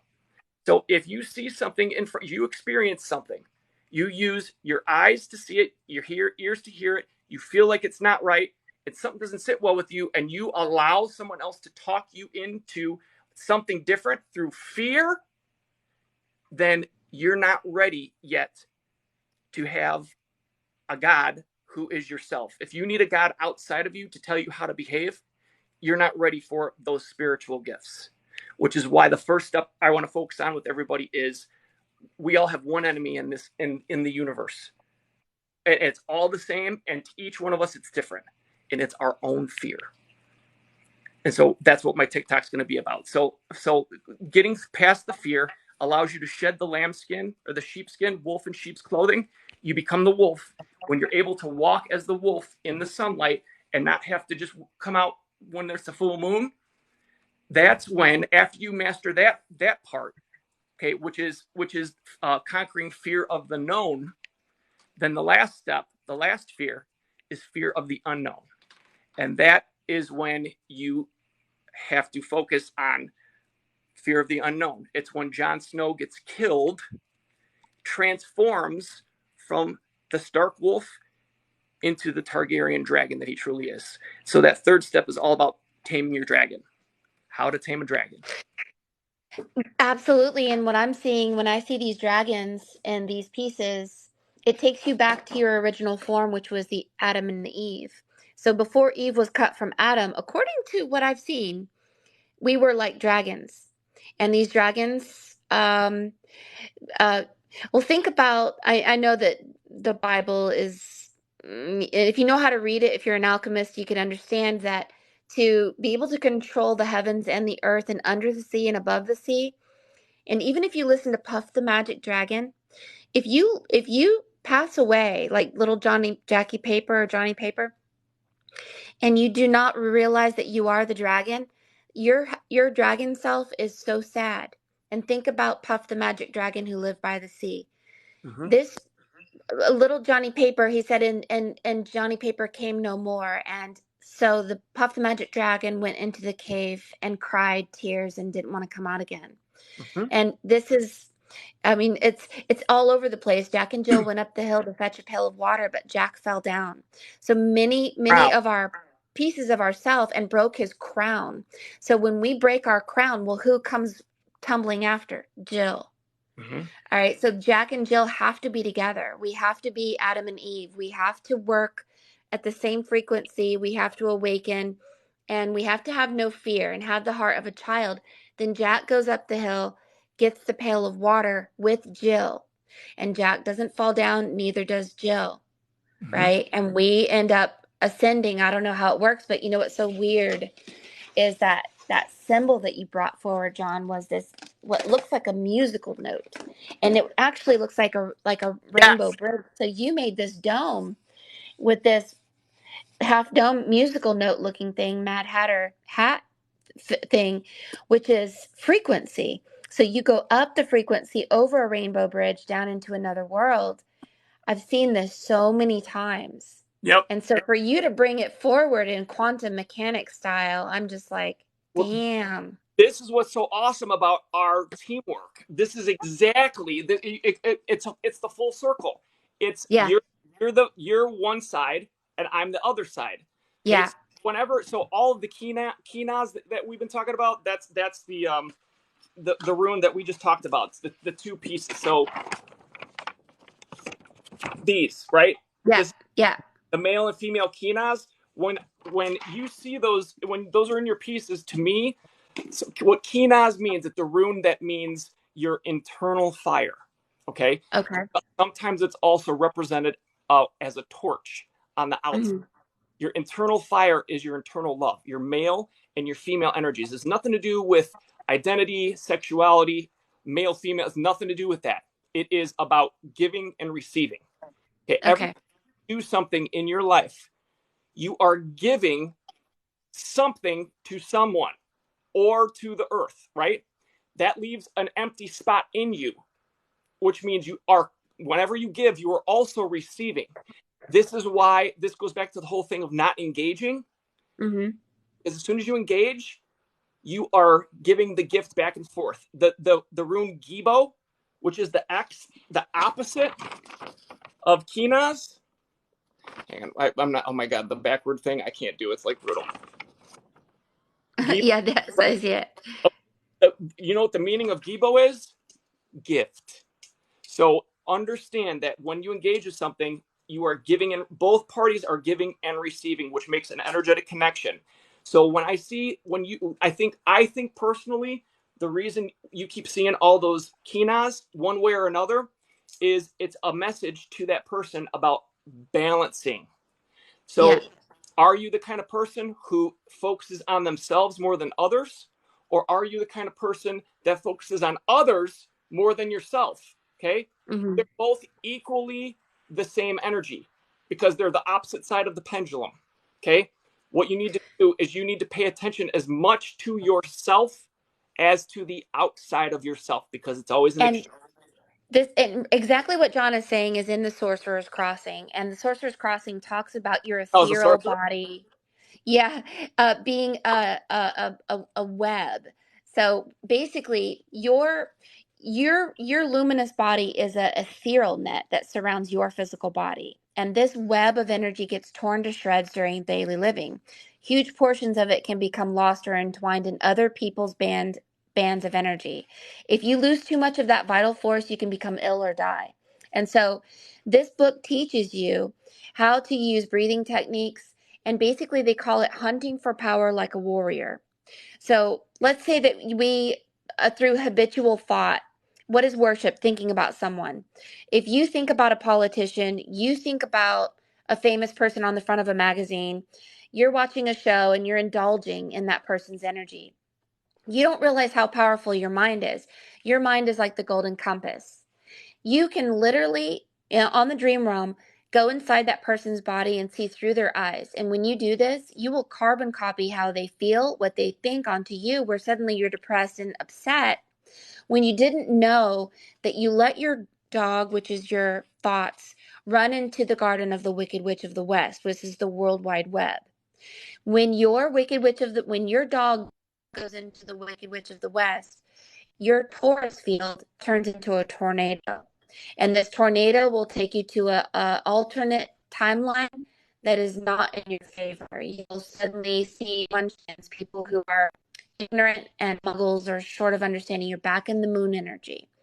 So this book right here tells you not only that, but it says there are forces out there that want to strike you in your vulnerable parts of your ethereal net, and they will break open an opening that goes into your ethereal body and cause major damage to you where suddenly you're not your best self. Your inner child basically has been thrown into a closet and you have no power. So if you can't remember your dreams, you can't astral travel, you can't you don't have telepathy, you can't see through to the other side, you don't have power.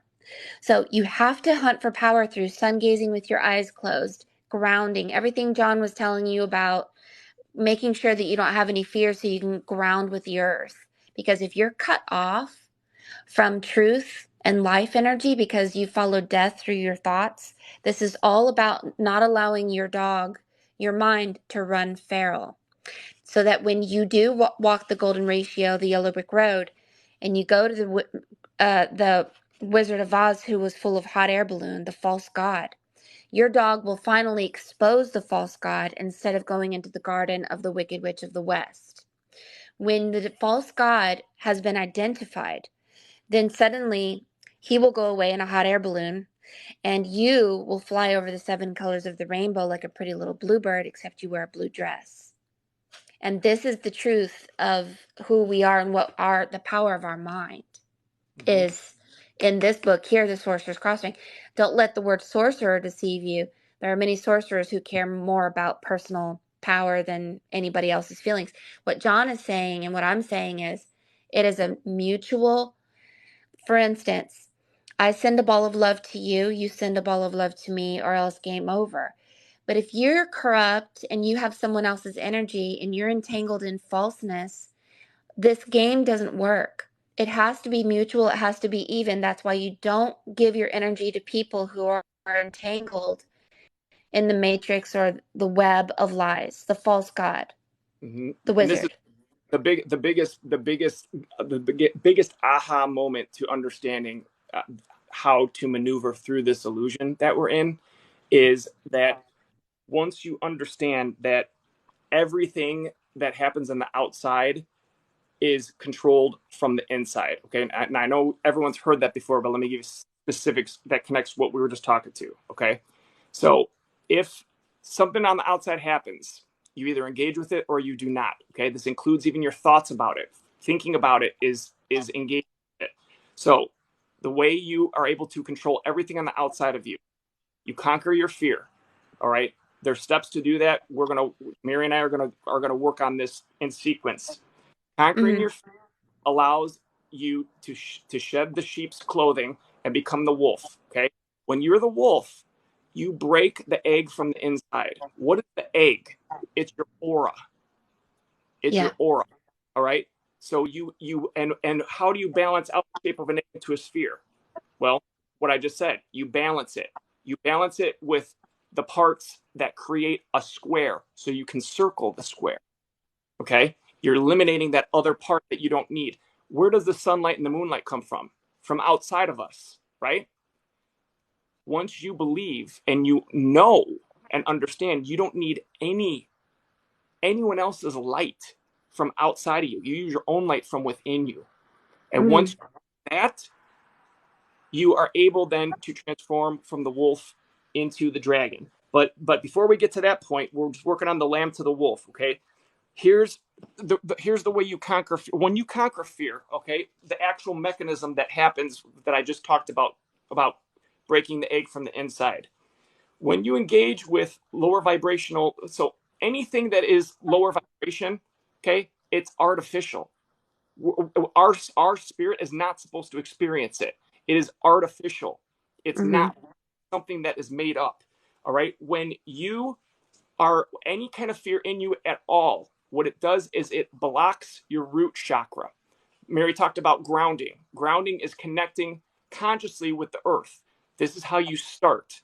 All right. Because that reconnects you to the earth. So you get life force energy, which you need to live in this body, right? In the physical from the earth. Once you start doing that routinely, your body will pick up that, okay, this is what we do now. And it will establish that that connection will stay open. That allows you to take it to the next step. All right. Which is not engaging. So the fear that we feel causes us to disconnect from the earth. And then, well, if that we disconnect from the life force energy and we need life force energy to stay alive, right? Well, how do we stay alive? Well, we got to get it from somewhere. That's when you turn into the energy vampire, literally. How do you vampire energy from someone else? Hey, you're ugly. You look like a knucklehead. And then someone says, who the hell you think you're talking to? There we go. Engaged, energy connection established, and they vampire off of each other. This is why in the movies you see the vampire fighting the werewolf. Okay. Yes.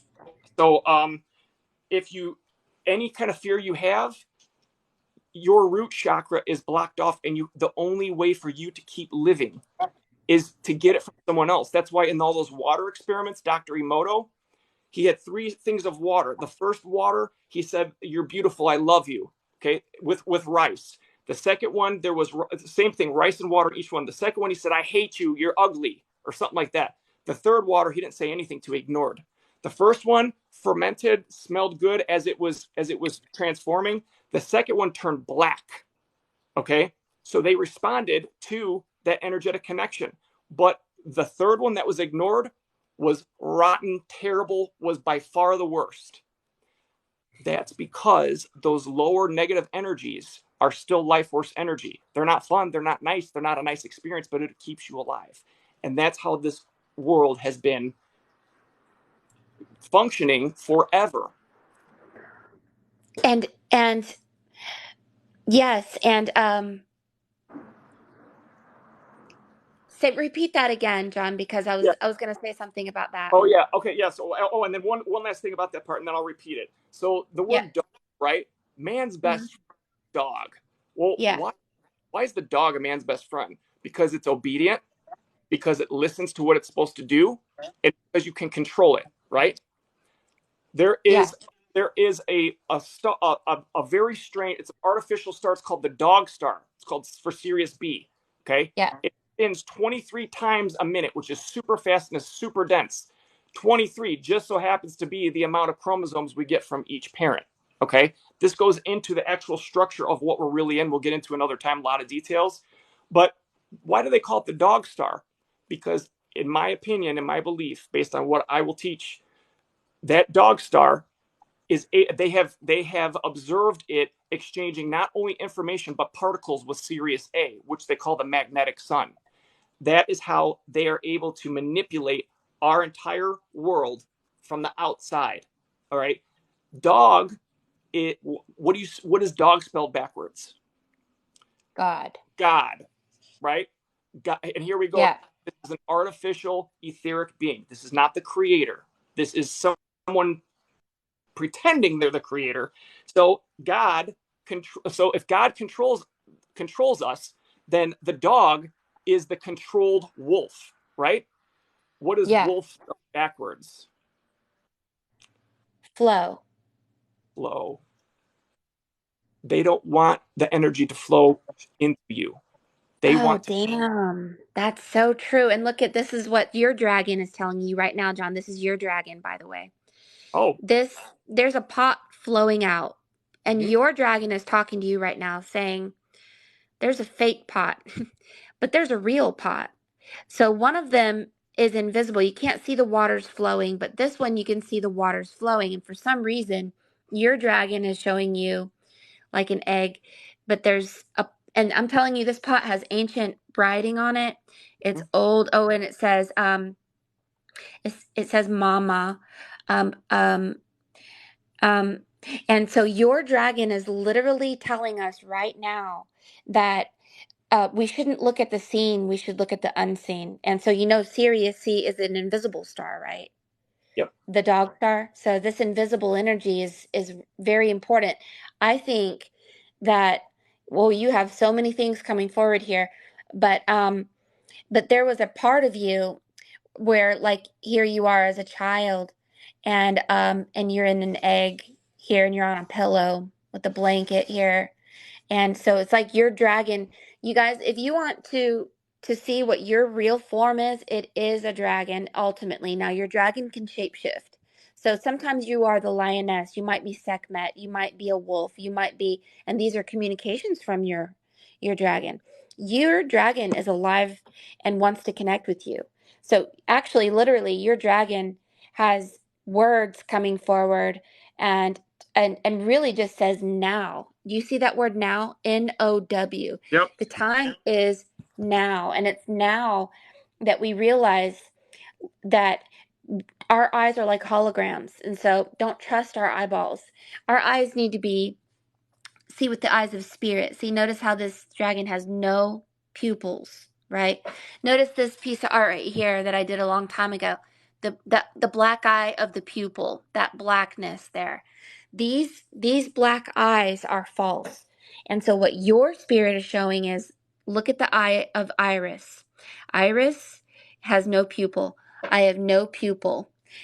When you see the blackness, it is false. And then the clear, invisible is true. Now, it looks like you have people who in the spirit realm who literally have no faces. They are the eye of Iris. Now, so how do you know the difference between someone who is the eye of Iris and somebody who is the false light, which is the black eyes? See, here you are as a child with black eyes, right?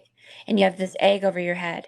And your dragon is literally saying, look, I know you were cut. Here's a sword, a knife. It's some kind of sword. And this cutting, um,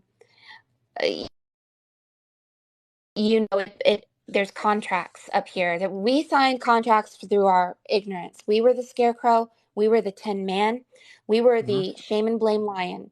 And in order to get to the green heart chakra, we had to scrub here, scrub there, scrub this stuff, the falseness out of our lives to go back to Iris and the rainbow. We have to do that.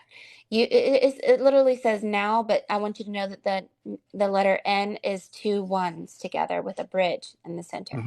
And then it Also, says, the like, seed form. the now. And so your dragon is very much communicating with you. And so if you guys listen, I want to do this every Saturday if you could, John. I don't know if you have a Saturdays available, but we need to make like a day where we have Sure. something. And if I yeah, literally, I listen. This right now in my life, and I tell people this all the time. Sometimes I have, like Tracy, you did a reading for something else in my life to do this stuff because that's how important I think it is. Okay, I yeah, am down for Saturdays, and we will do it through your channel, Mary, because yeah. I think that's appropriate. I just was Okay. what came to me when you were talking about contracts, right? You guys, most everyone knows that contracts they switched when the Federal Reserve started and they didn't do gold anymore. They did our human souls. The contracts that we have are our birth certificate and then later our social security card, right? What do they call that person? It's not really us. It's all capital letters. They call that the straw man, like the scarecrow.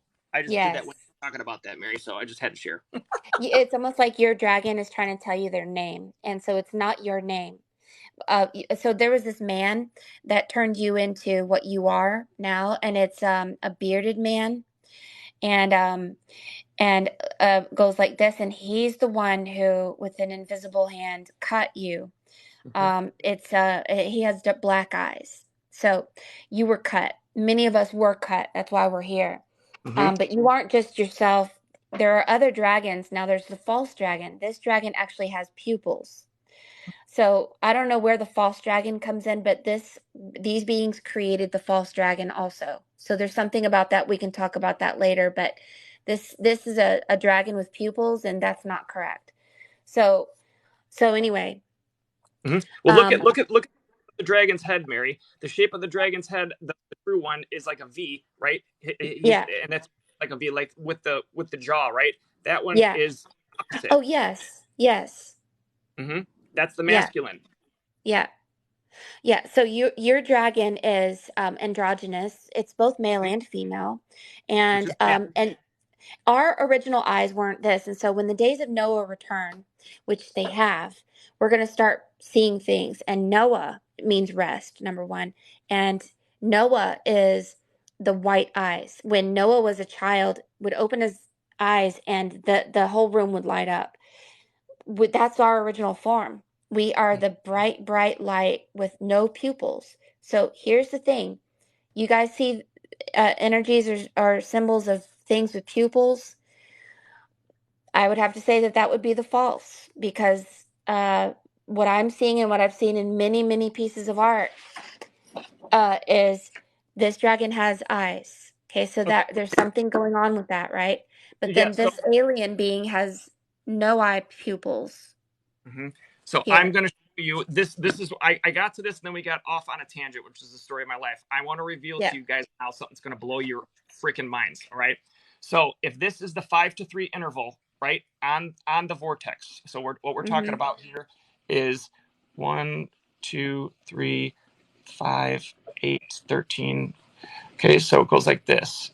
Okay, so this is 5 to 3. Okay, the inner vortex, this is the size of it. This is our North Pole, right? This is the boundary lines of the outside of the Earth, right? And we know that we're somewhere like right here, right? Mm-hmm. What we're focusing on, if this is the big one is 5, this one is 3, right? There's a reason they call God the all seeing eye. Okay. There's a reason that when we refer to ourselves, we use the term I. Okay. The sound I is not the correct vowel sound for this letter. All right. Making this sound, whenever we say the sound I, we project life force energy in the form of sacred geometry to the matrix to hold it up. So whenever we use the word I, we are feeding life force energy to back up and strengthen this current reality. We're literally keeping it up with our voice. Now, that's not what I wanted to say. This right here, right? There is the equator that goes like this. Okay. And then you have the Tropic of Cancer and the Tropic of Capricorn. We don't need to get into that. But what does this look like to you now? An eye. Somebody keeps coming on here saying that we're lying because these things weren't supposed to have a soul. Here's the thing, artificial intelligence, they have SD cards, right? There is, there is, there are, just because an energy has a body and a face and eyes doesn't mean that they have a soul. Just because they have a form doesn't mean that they are literal. These gods are like an allegory. For instance, did you guys know that the plasma that emits from Saturn looks like a bearded god? This is where Santa comes from. And so the plasma that emits from the bearded god is the Santa Claus, okay? Mhm. And so I don't know if Santa and Satan has any correlation, but the bearded man is an allegory and a story. So when you see um, um, gods, we can't think with our minds that we where we used to think that they were actually literally people. They are a story that is being told here, and a knife is an allegory. The bearded man is a planet, Right. probably known as Saturn. Probably the beard of Saturn is the plasma that emitted from Saturn. So Yep. just please understand that we're not just. I'm trying to advance your Yep. some people on I, here. so when you look at this Earth, right, here's the 90-degree ruler. Here's the 60-degree compass, right? Where they cross, you get the sun and the moon. There's also an invisible dark moon here. We'll get to that another time. So, Mary, you hit the nail on the head. How it achieves resonance. Sirius A is the magnetic sun that forms resonance with our sun, right? The electric Yep. sun. Then the small dog star, Sirius B, correlates with the moon. Okay, but there's also an invisible Sirius C, and that correlates with the dark moon. Yep. Okay. So anyway, this right here, all right, here's what's interesting. They call the sun and the moon the eyes, the eye of Ra and the eye of Thoth, I think. All right. With Yep. Thoth being the moon. Ra is the sun god, Thoth is the moon, right? Those eyes represent this energetic structure. I always wonder, why do they call it the sun and the moon? Well, here's what I started thinking about. I started thinking about the word eye, and I started thinking about words like iris, pupil, eye, right? And I looked at these measurements and I thought to myself, I wonder, in the human eye, which is inside of a Vesica Pisces, right? I said, I wonder what the measurements are on average of all ages between the pupil and the inner and the outer circles. I shit you not. No It is five, way. it is 5-3, and here's what's so cool about it. Some of the occult teachings, what they tell you is that it's very important the time of day. Why did Jesus die at 3 o'clock? Well, because the sun is at a very specific angle, and what happens when different strengths of light come into our eye, how does our eye respond? The pupil gets bigger or smaller, right? Which changes 5-3 to maybe 13-8 or 2-1. It all depends on how much light is coming in. Here's what they never told us. The reason that it's called the eye of Ra and the eye of Thoth, the sun and the moon, right, is because while they tell us the way we see is by photons reflect off of something, come into our brain, and then we read it, we also have photons that go out and literally manifest what starts in here. So just to give you guys some understanding of how numerology works even within the Bible. So Jesus left the temple at 12. This is a very significant communication to the adept. 2 plus 1 is 3. He died at 33, right? Which makes 21. So here we have 12 and 21, a mirror world, both 3 and 3, right? So when you're talking about the movie The Lord of the Rings, the two rings of power were controlled by Solomon. Here's the first ring of power, here's the second ring of power. In between Solomon's two pillars, the number 11, right? Jesus Christ has 11 letters in his name. He left at 12, came back and got 12 disciples, which is 13. So these numbers and this movie, Sodomon was King Solomon. And this two rings of power and the return of the king and all these things and the all-seeing eye that were there between the tower is all allegorical about how to escape. They are all an allegory of the trap, the prison, and the escape. And not everyone knows how to read these numerologies or even these symbologies within these programs that we see because they don't tell us. Now, if you're in a religion that wants to save your soul, then why don't would they tell you that you're supposed to leave your temple and you're supposed to go and resurrect yourself and open your kundalini, your 33 vertebrae of your spine, that you and 12 other people, which makes a coven, which is 13, which is the new covenant. Why don't people tell you that the two rings of power are in the Bible and that you're supposed to be as powerful as Christ and that you can actually, through a new coven of 13, escape out of a prison? They don't tell you why. And I'm guessing because that when you're a scarecrow, you have to find out for yourself. You have to turn into a real boy. The Pinocchio has to stop believing lies. The Pinocchio has to stop connecting to the world of lies. The Pinocchio has to literally die of the connection to the World Wide Web and literally begin following truth. And when you follow this truth, then the return of the king returns. Or I don't know what that means, maybe the queen, but It's the marriage of the king and the queen. It's the the alchemy. marriage. Yeah. I keep forgetting to say this real quick. You keep mentioning about the scarecrow and about. So here's the thing, guys. Why do they use the scarecrow? Why is it the straw man? That's because the scarecrow doesn't move.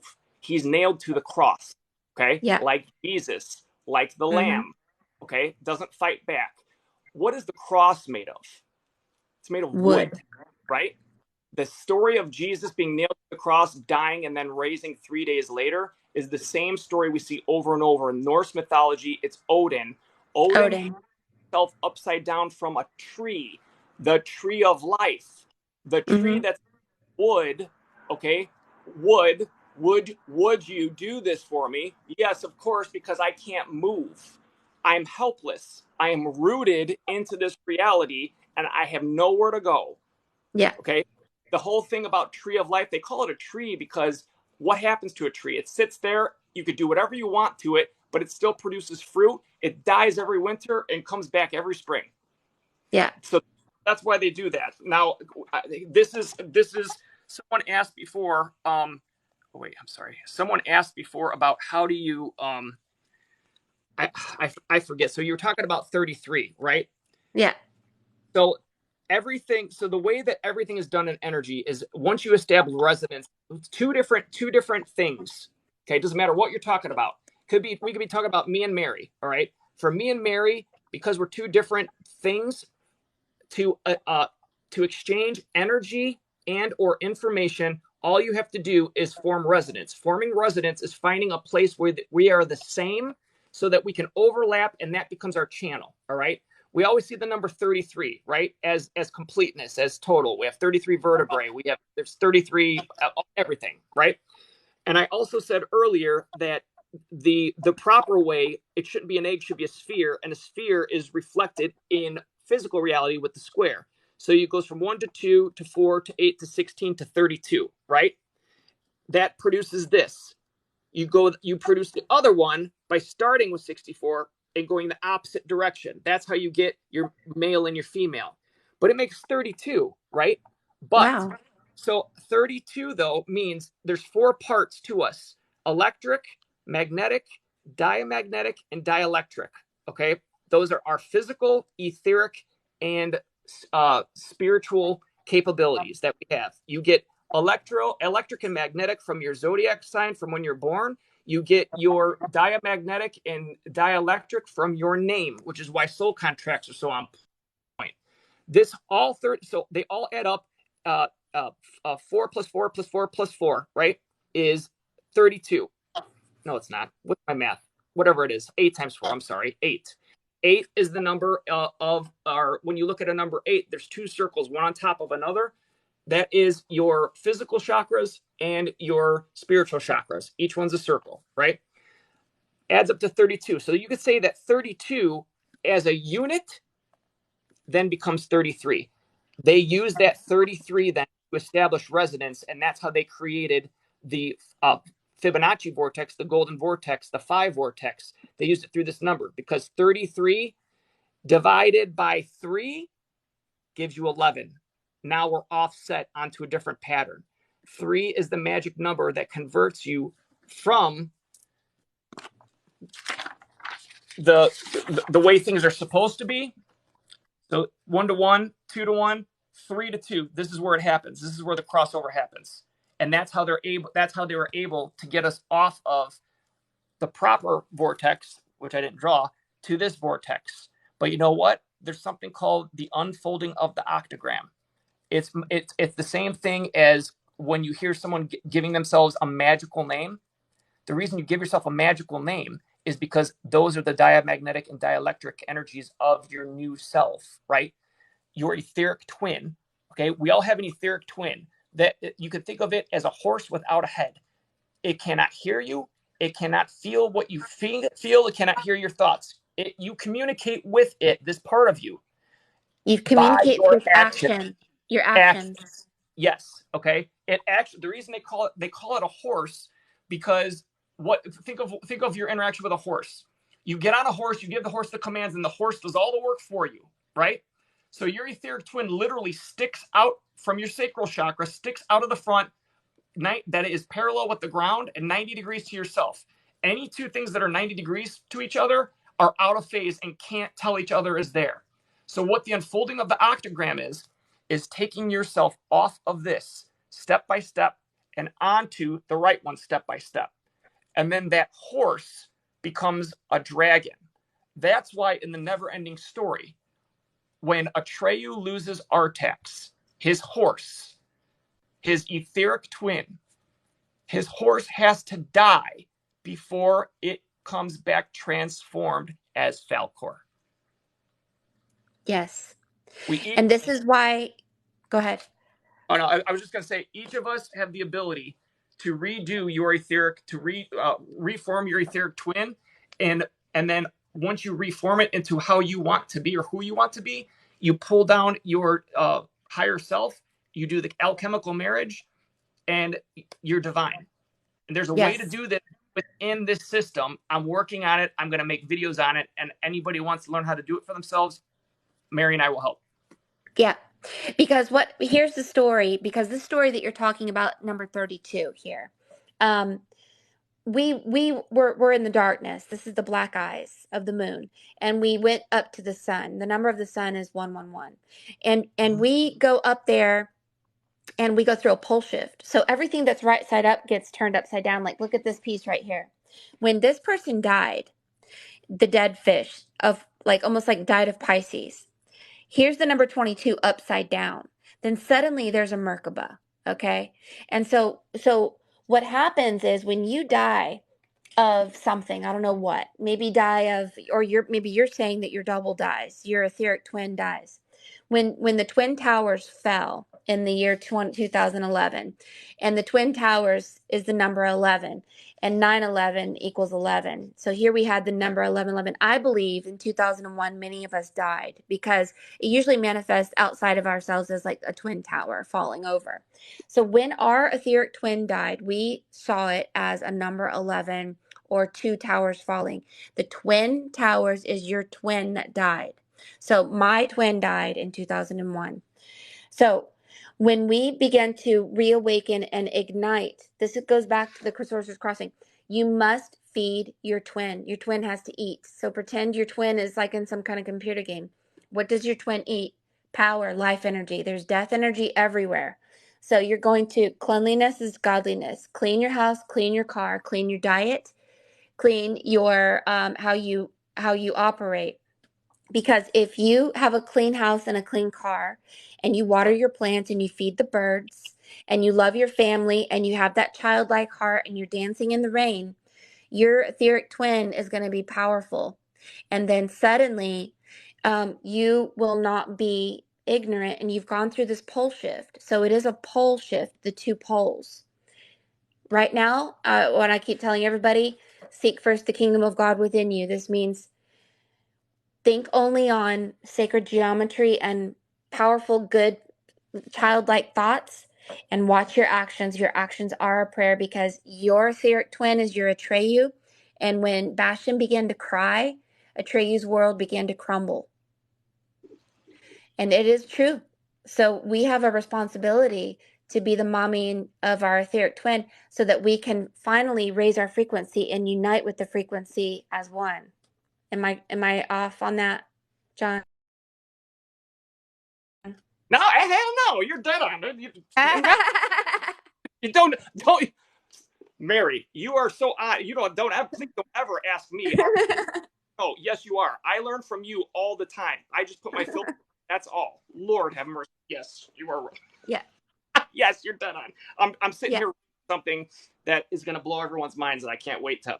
I'm going to show you here in just 2 seconds, because it correlates with how they were able to form resonance through the number 3, right? The Trinity, the Holy Trinity, right? It's not supposed to be a Trinity.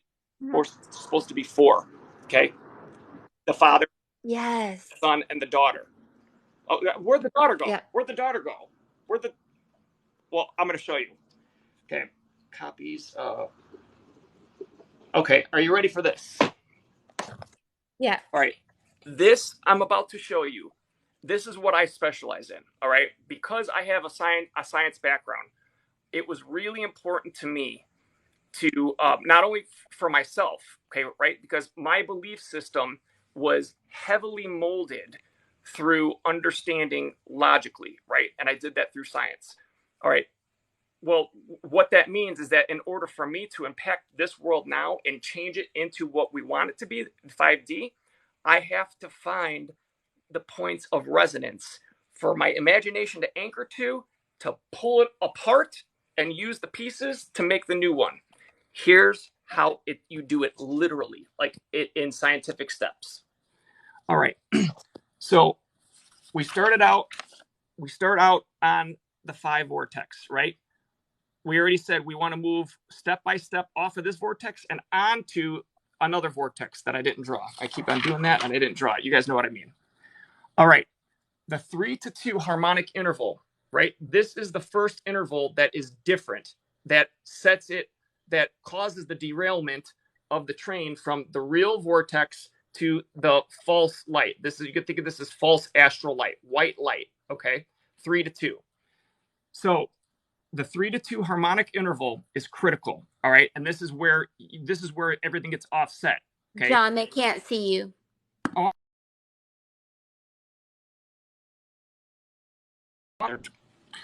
talking away, blabbing away, and I forgot to press save. I apologize. So the 5 vortex, let me go back to this real quick. So here's 3 to 2, right? 1 to 1, 2 to 1, 3 to 2, all right? This is where, so if the regular pattern is 1 to 2 to 4, and this one is 1 to 2 to 3, this is where the change happens that changes the railroad tracks and brings you on this to keep you here, okay? So we are our physical bodies, as a result of going through and being manifested through this 5 vortex, is a harmonic interval or a ratio of 12 to 5. The 12 is carbon, the 5 is water, okay? 12 carbon to 5 water. Water is H2O. I think everybody knows that, right? The angle, we'll get into the angles of that in a minute. Here's the big trick. When I was learning all the science that I had in college, you learn that proteins that are created through translation of messenger RNA, ribosomal RNA, and tRNA, they form a primary sequence, and the folding happens automatically. And the folding that happens automatically pushes the hydrophobic amino acids on the inside and the hydrophilic amino acids on the outside. Oh, that's awesome. Thank you, Mary. On the outside. I didn't know I could do that. Oh, that's awesome. And then, and what happens then is it's an automatic folding, right? So H2O, the polarity of H2O is what folds all of our proteins. Well, guess what, folks? We made an assumption that H2O is the right structure. It's not. It should be H3O2. Kind of water? Yes, it's exactly what I mean. When you take water and you spin it in a vortex, okay, what happens is it picks up a magnetic charge through another oxygen. What that does is it changes the H2O, which is in the form of a pentagon, and turns it into H3O2, which turns it into a hexagon. Now, that might not sound like a big deal, but the reason hexagons are a big deal is because there are 2 shapes that allow magnetic scalar waves, or in other words, it's a fancy way of saying spiritual energy to come into matter. That is a circle and a hexagon, okay? So this is what you need to bring spirit in yourself, okay? This requires a middleman, which is the etheric plane or the rainbow bridge. So now, we start out with H3O2. This is how things were before they made the change, right? When your water is structured, H3O2, it forms all of these different, it's a crystal lattice, okay? And each one of these planes is this. A dodecahedron. No, hexagons. Just hexagons. So this is a flat plane. So each one of these lines, if you go like this, this is this, okay? So and each one of them is turned a little bit so that the hexagons form like this. I'm drawing terrible. They turn, so basically it defines the vortex action that's created, okay? It's the empty space that a vortex goes through. Let me tell you guys what I was told, and your science is going along with what Spirit has told me many years ago. Look at this glass of water I have on a magnet. All right, I magnetize my water. This is a very strong magnet, and I put a crystal in my water, and I magnetize my water. Now, you can put your water near a dodecahedron. You can take frequency and activate it, but basically activating your water with magnetism. I put a crystal just because Spirit told me to, Sometimes I put it near a sacred geometrical shape. But you activate your water, and your brain is 88% water. Now, your body has 75% water, but your brain is 88% water. But I'm just going to say something real quick because I know, John, you have something else to add. But Go ahead. your thoughts activate your water. So in your brain, you have 88% water in your brain. So you think thoughts of, haha, joy, I'm so happy and so thankful in this moment, and I love you, and I love you, and mwah, mwah, mwah. And suddenly you're activating the water within your brain, which is doing some things in the unseen world, including helping your etheric twin.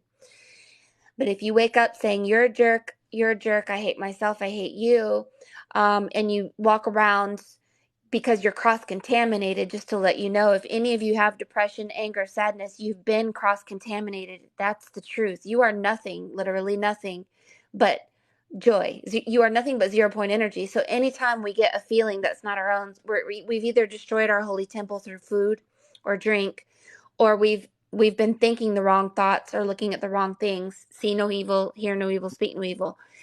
You will You're believing. activate your 88% water of your brain to become something more than human. Yep. And I thank you, so thankful for you bringing this about, because I've been trying to tell people this for a long time, but I swear to God, I feel like the invisible voice, because I Yeah. don't No. feel heard. So I need you to clarify and to I've been doing this for Yep. years, and I don't know who listens to me, but I've been telling people this for a long time. Well, and everything Mary just said is dead right, because what this does, like I said, what this does is it changes the pentagon, okay, of H2O into the hexagon of H3O2. This is the shape when you have H3O2, when water is structured or magnetized, it allows scalar magnetic waves to come through. That is spirit. Literally, that's spirit. What does Mary do? She talks to spirit. She would have a harder time doing this, getting messages, if she wasn't arming herself. When you drink structured water or magnetized water, what it does is it works like a domino effect to all the water in your body, but you have to do it always. In addition to putting it on a magnet like Mary has, what I do with my water is I have one of those wine decanters. So what do wine decanters do? Well, it spins the water in the top, it goes through the middle, it exposes it to more air, and it comes out at the bottom. That's why your wine tastes better. There's more oxygen on it. Vortexing your water or magnetizing your water creates structured water and will allow you to receive more messages from spirit. That's Yep. how it is. Okay, so now here's the technical part. We're 12 to 5, right? 12 carbon, 5 water. Well, if we start out with H3O2, right? A bunch of these. So each one of these is a layer of a bunch of hexagons, and they're all stacked on top of each other. It's what we call a crystal lattice, okay? Now we start adding carbon to this, right? We're not supposed to be as much carbon as we are, guys.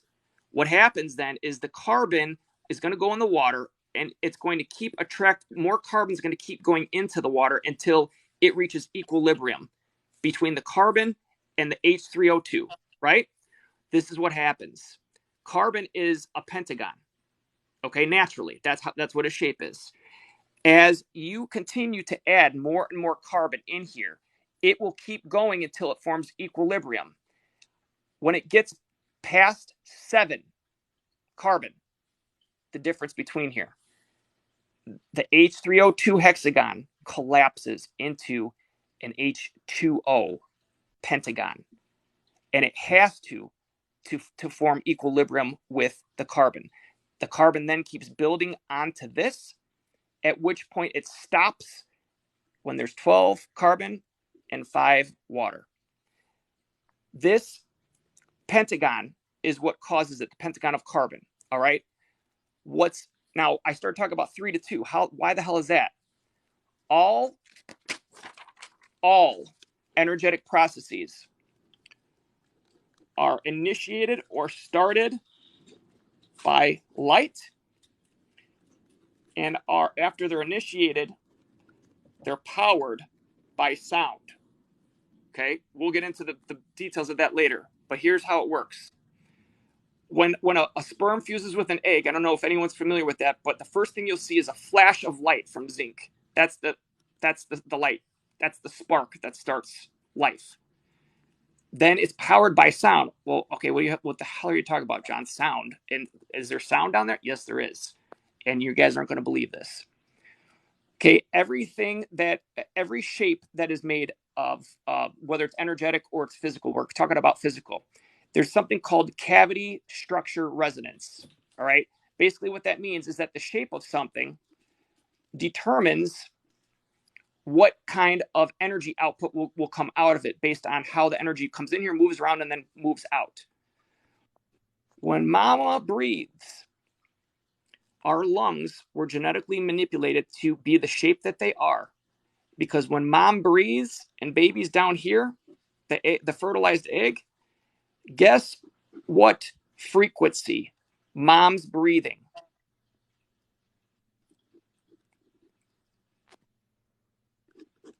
Mom's breathing is a frequency of 3 to 2.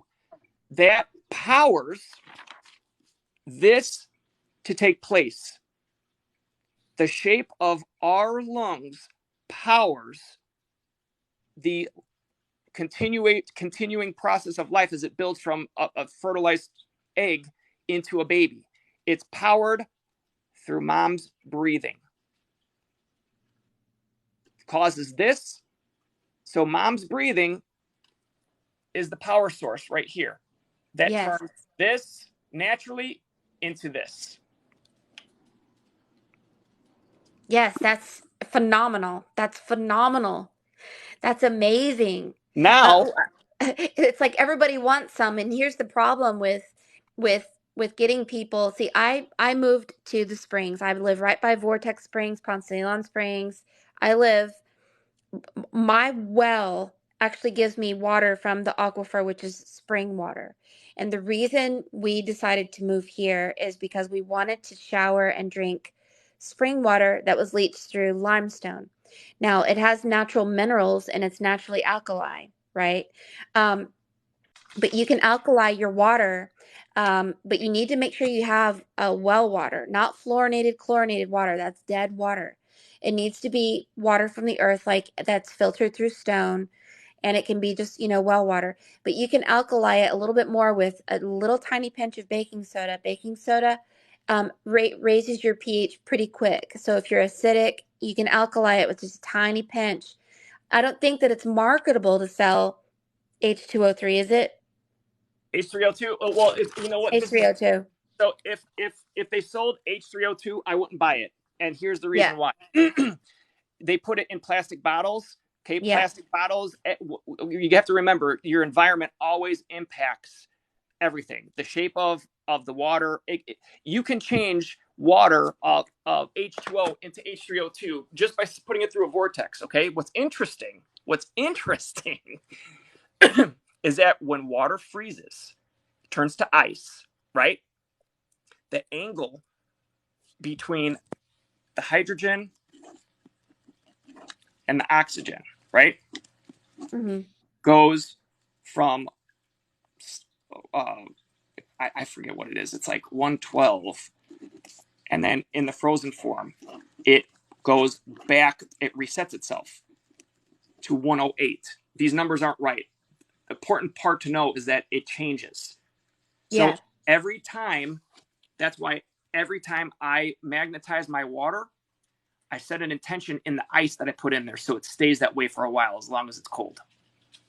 Anytime. Yes, and when you said light and sound, so Yep. what I was told, you can do light and then you take sound. Yep. You put it in your water like this. You can swirl it like in a vortex if you want to. Yep. But I never take my glass. Now I use glass only, and you don't want to use a metal straw because the magnetism of the metal straw will affect the magnet. And 100%. you keep your glass on the magnet plate and drink it off the magnet plate, because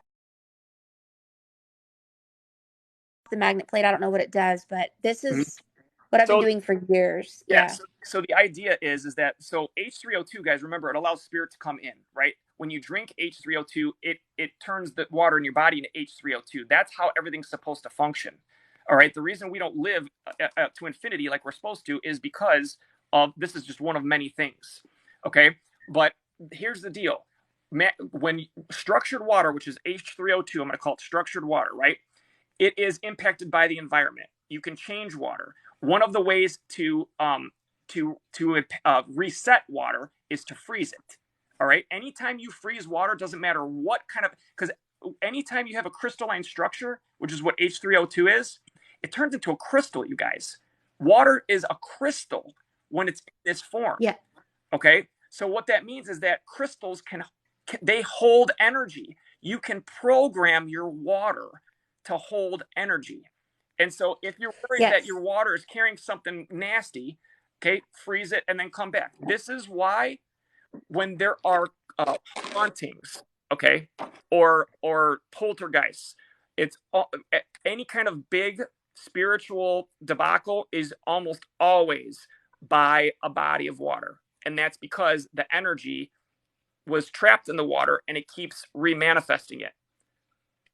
So what you guys also should know is you are a natural negative ion emitter. And so negative ions come from the earth, of course, or the sun hitting salt. You know, salt is a crystal.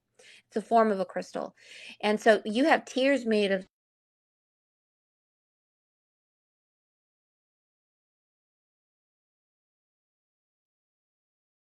when heat hits salt, it makes negative ions.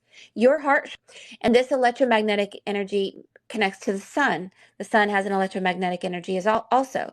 So here's the problem. Your cell phone, bacteria, mold, 5G towers, that emits positive ions. Positive ions actually messes up with your heart chakra and actually makes you mentally confused and mentally ill. So if you feel like you're discombobulated, you aren't for something in your temple, your body, if it is not working, you don't feel like the God energy is within you, so to speak, then you should dunk yourself under salt water, and you should stop eating sugar, because here's what happens. What Spirit told me, I could be completely a fraud telling you this. This is what Spirit tells me. Spirit says that your lymph nodes uses salt as an antibiotic. So your body uses water, high energetic water, clean water, salt, olive oil also, and certain minerals, of course, to be a high functioning vehicle. But when we integrate too many carbs and too much sugar, especially if you drink a lot of sodas, a lot of sweet tea, a lot of energy drinks, the sugar goes inside your lymph nodes instead of the salt, and it literally creates positive ions, which is also bacteria. Okay, these positive ions are your enemy. So your Apple cell phone has a bite out of it, right? This means that your torus field that looks like an apple, you are losing power. So you have to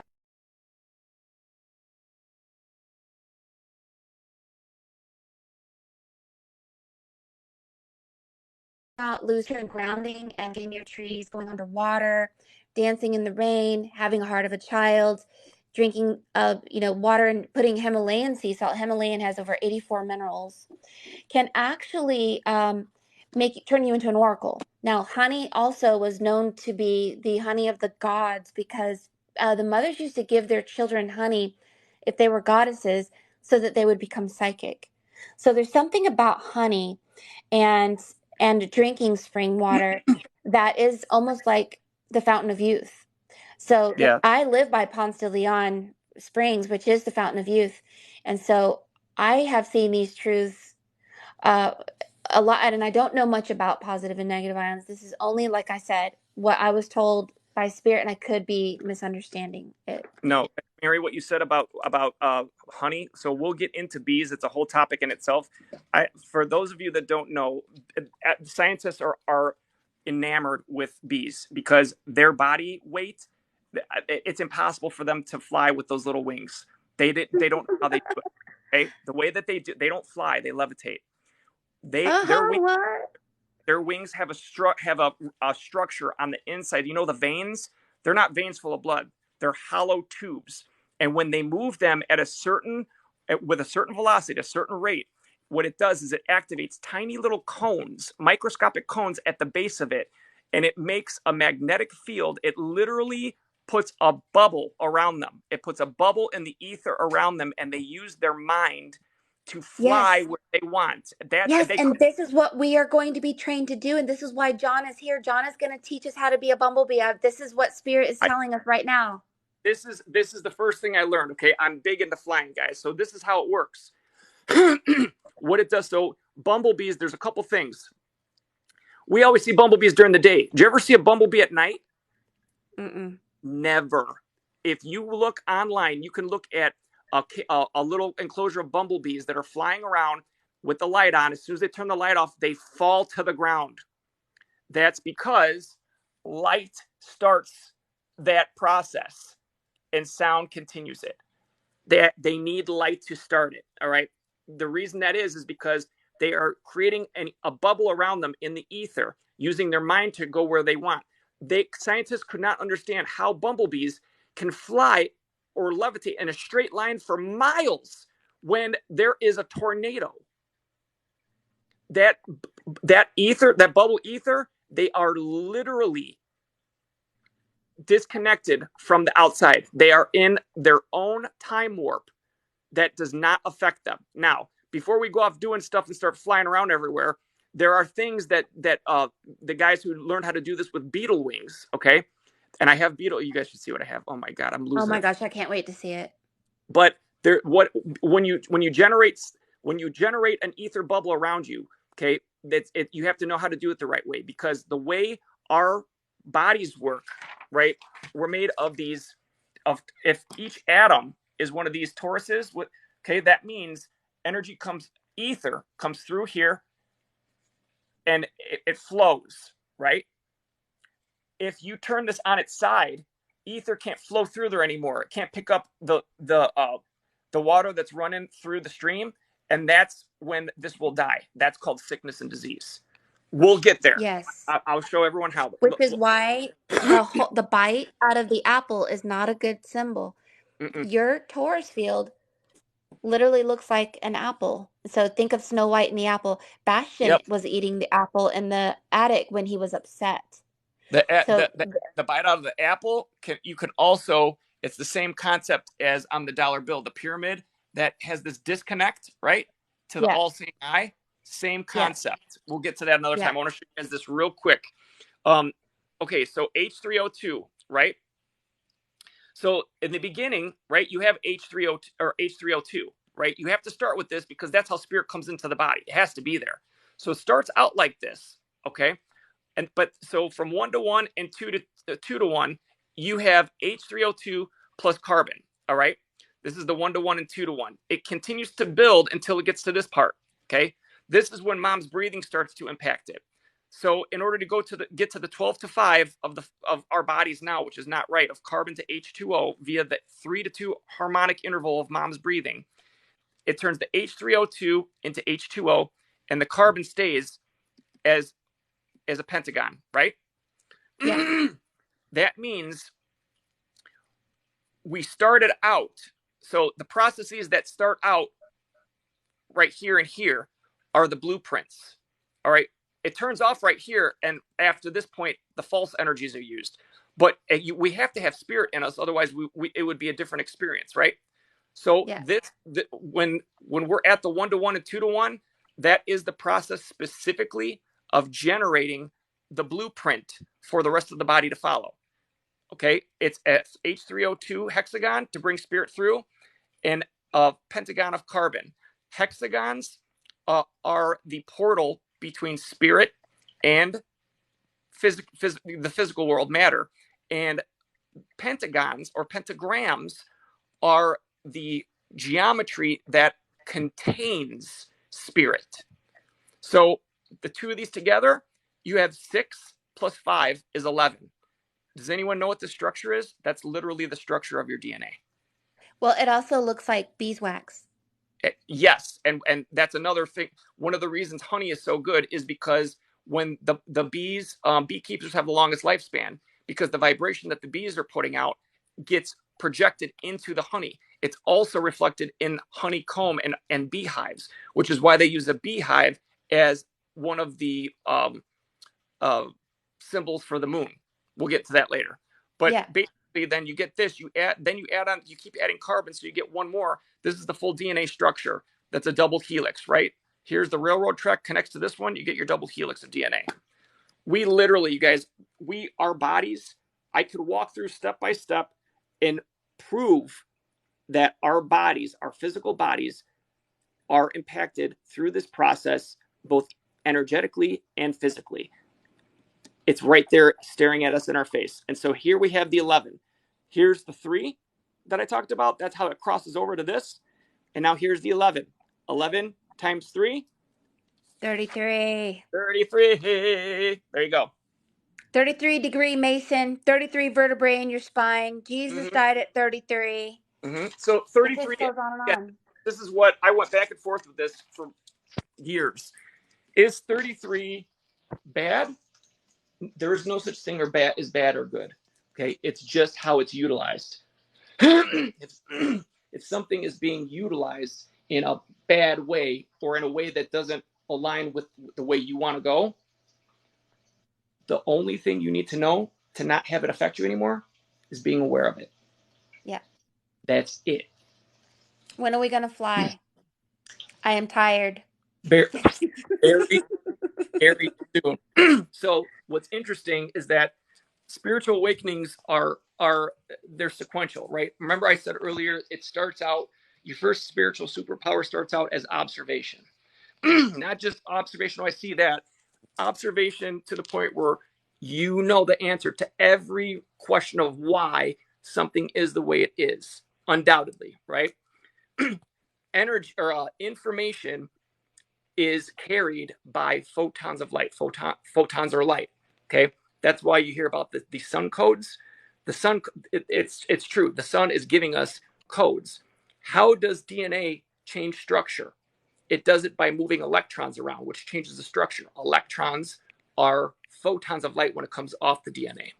Okay, so what that means is that the more you learn, the more knowledge you obtain, that's you anchoring photons into your belief system. It changes your DNA structure by going into the electrons. And what that does is it changes it little by little. Okay. Which is why Bastian was in the attic in a school learning. And why Harry Potter went to Hogwarts to learn. We're learning right now. Yep. And what happened, and it wasn't until it was nighttime, darkness, that he was able to change everything, right? So this is the last thing I gotta say, and then I have to get going because I've got, darn it, I have some. Yeah, I've got stuff to do. I have a reading. I think I'm late for. So this will be the last thing I say. So this is what I want to leave everybody with, because this is paramount to what we're going to do with building the new world. Okay, darkness is not bad. It is just the opposite. Okay, darkness is just the absence of light. All creation, all of it, good creation, bad creation, starts in the dark. Okay, that's why the Empress and Bastian, he says, why is it so dark? She says, in the beginning, it's always dark. Let there be light, right? Oh, yeah. What light? Well, I just said that light carries information, right? Right. Whatever kind of information the creator wants. Good information, bad information. There's no good or bad. Just what you want or what you don't want, right? Yeah. Right now, the sun is giving us, it's encoded with information that keeps us here, including keeps us forgetful and different things. The moon too. Okay. So what I'm saying is get comfortable with the idea of darkness. Darkness is not bad. Darkness is part of the process. Okay. In order for us to go from the 3D Earth to the 5D Earth, first thing we got to do is take down the 3D Earth, because it's all our energy and we use it to redo the octagram, unfolding on the octagram into the new one. So what that looks like is, to not impact us to stay here, we got to get rid of all the information that's keeping us here. The sun and the moon and the stars. That all comes down into darkness. It has to, because in the darkness is where we create the new sun. Yes. And the new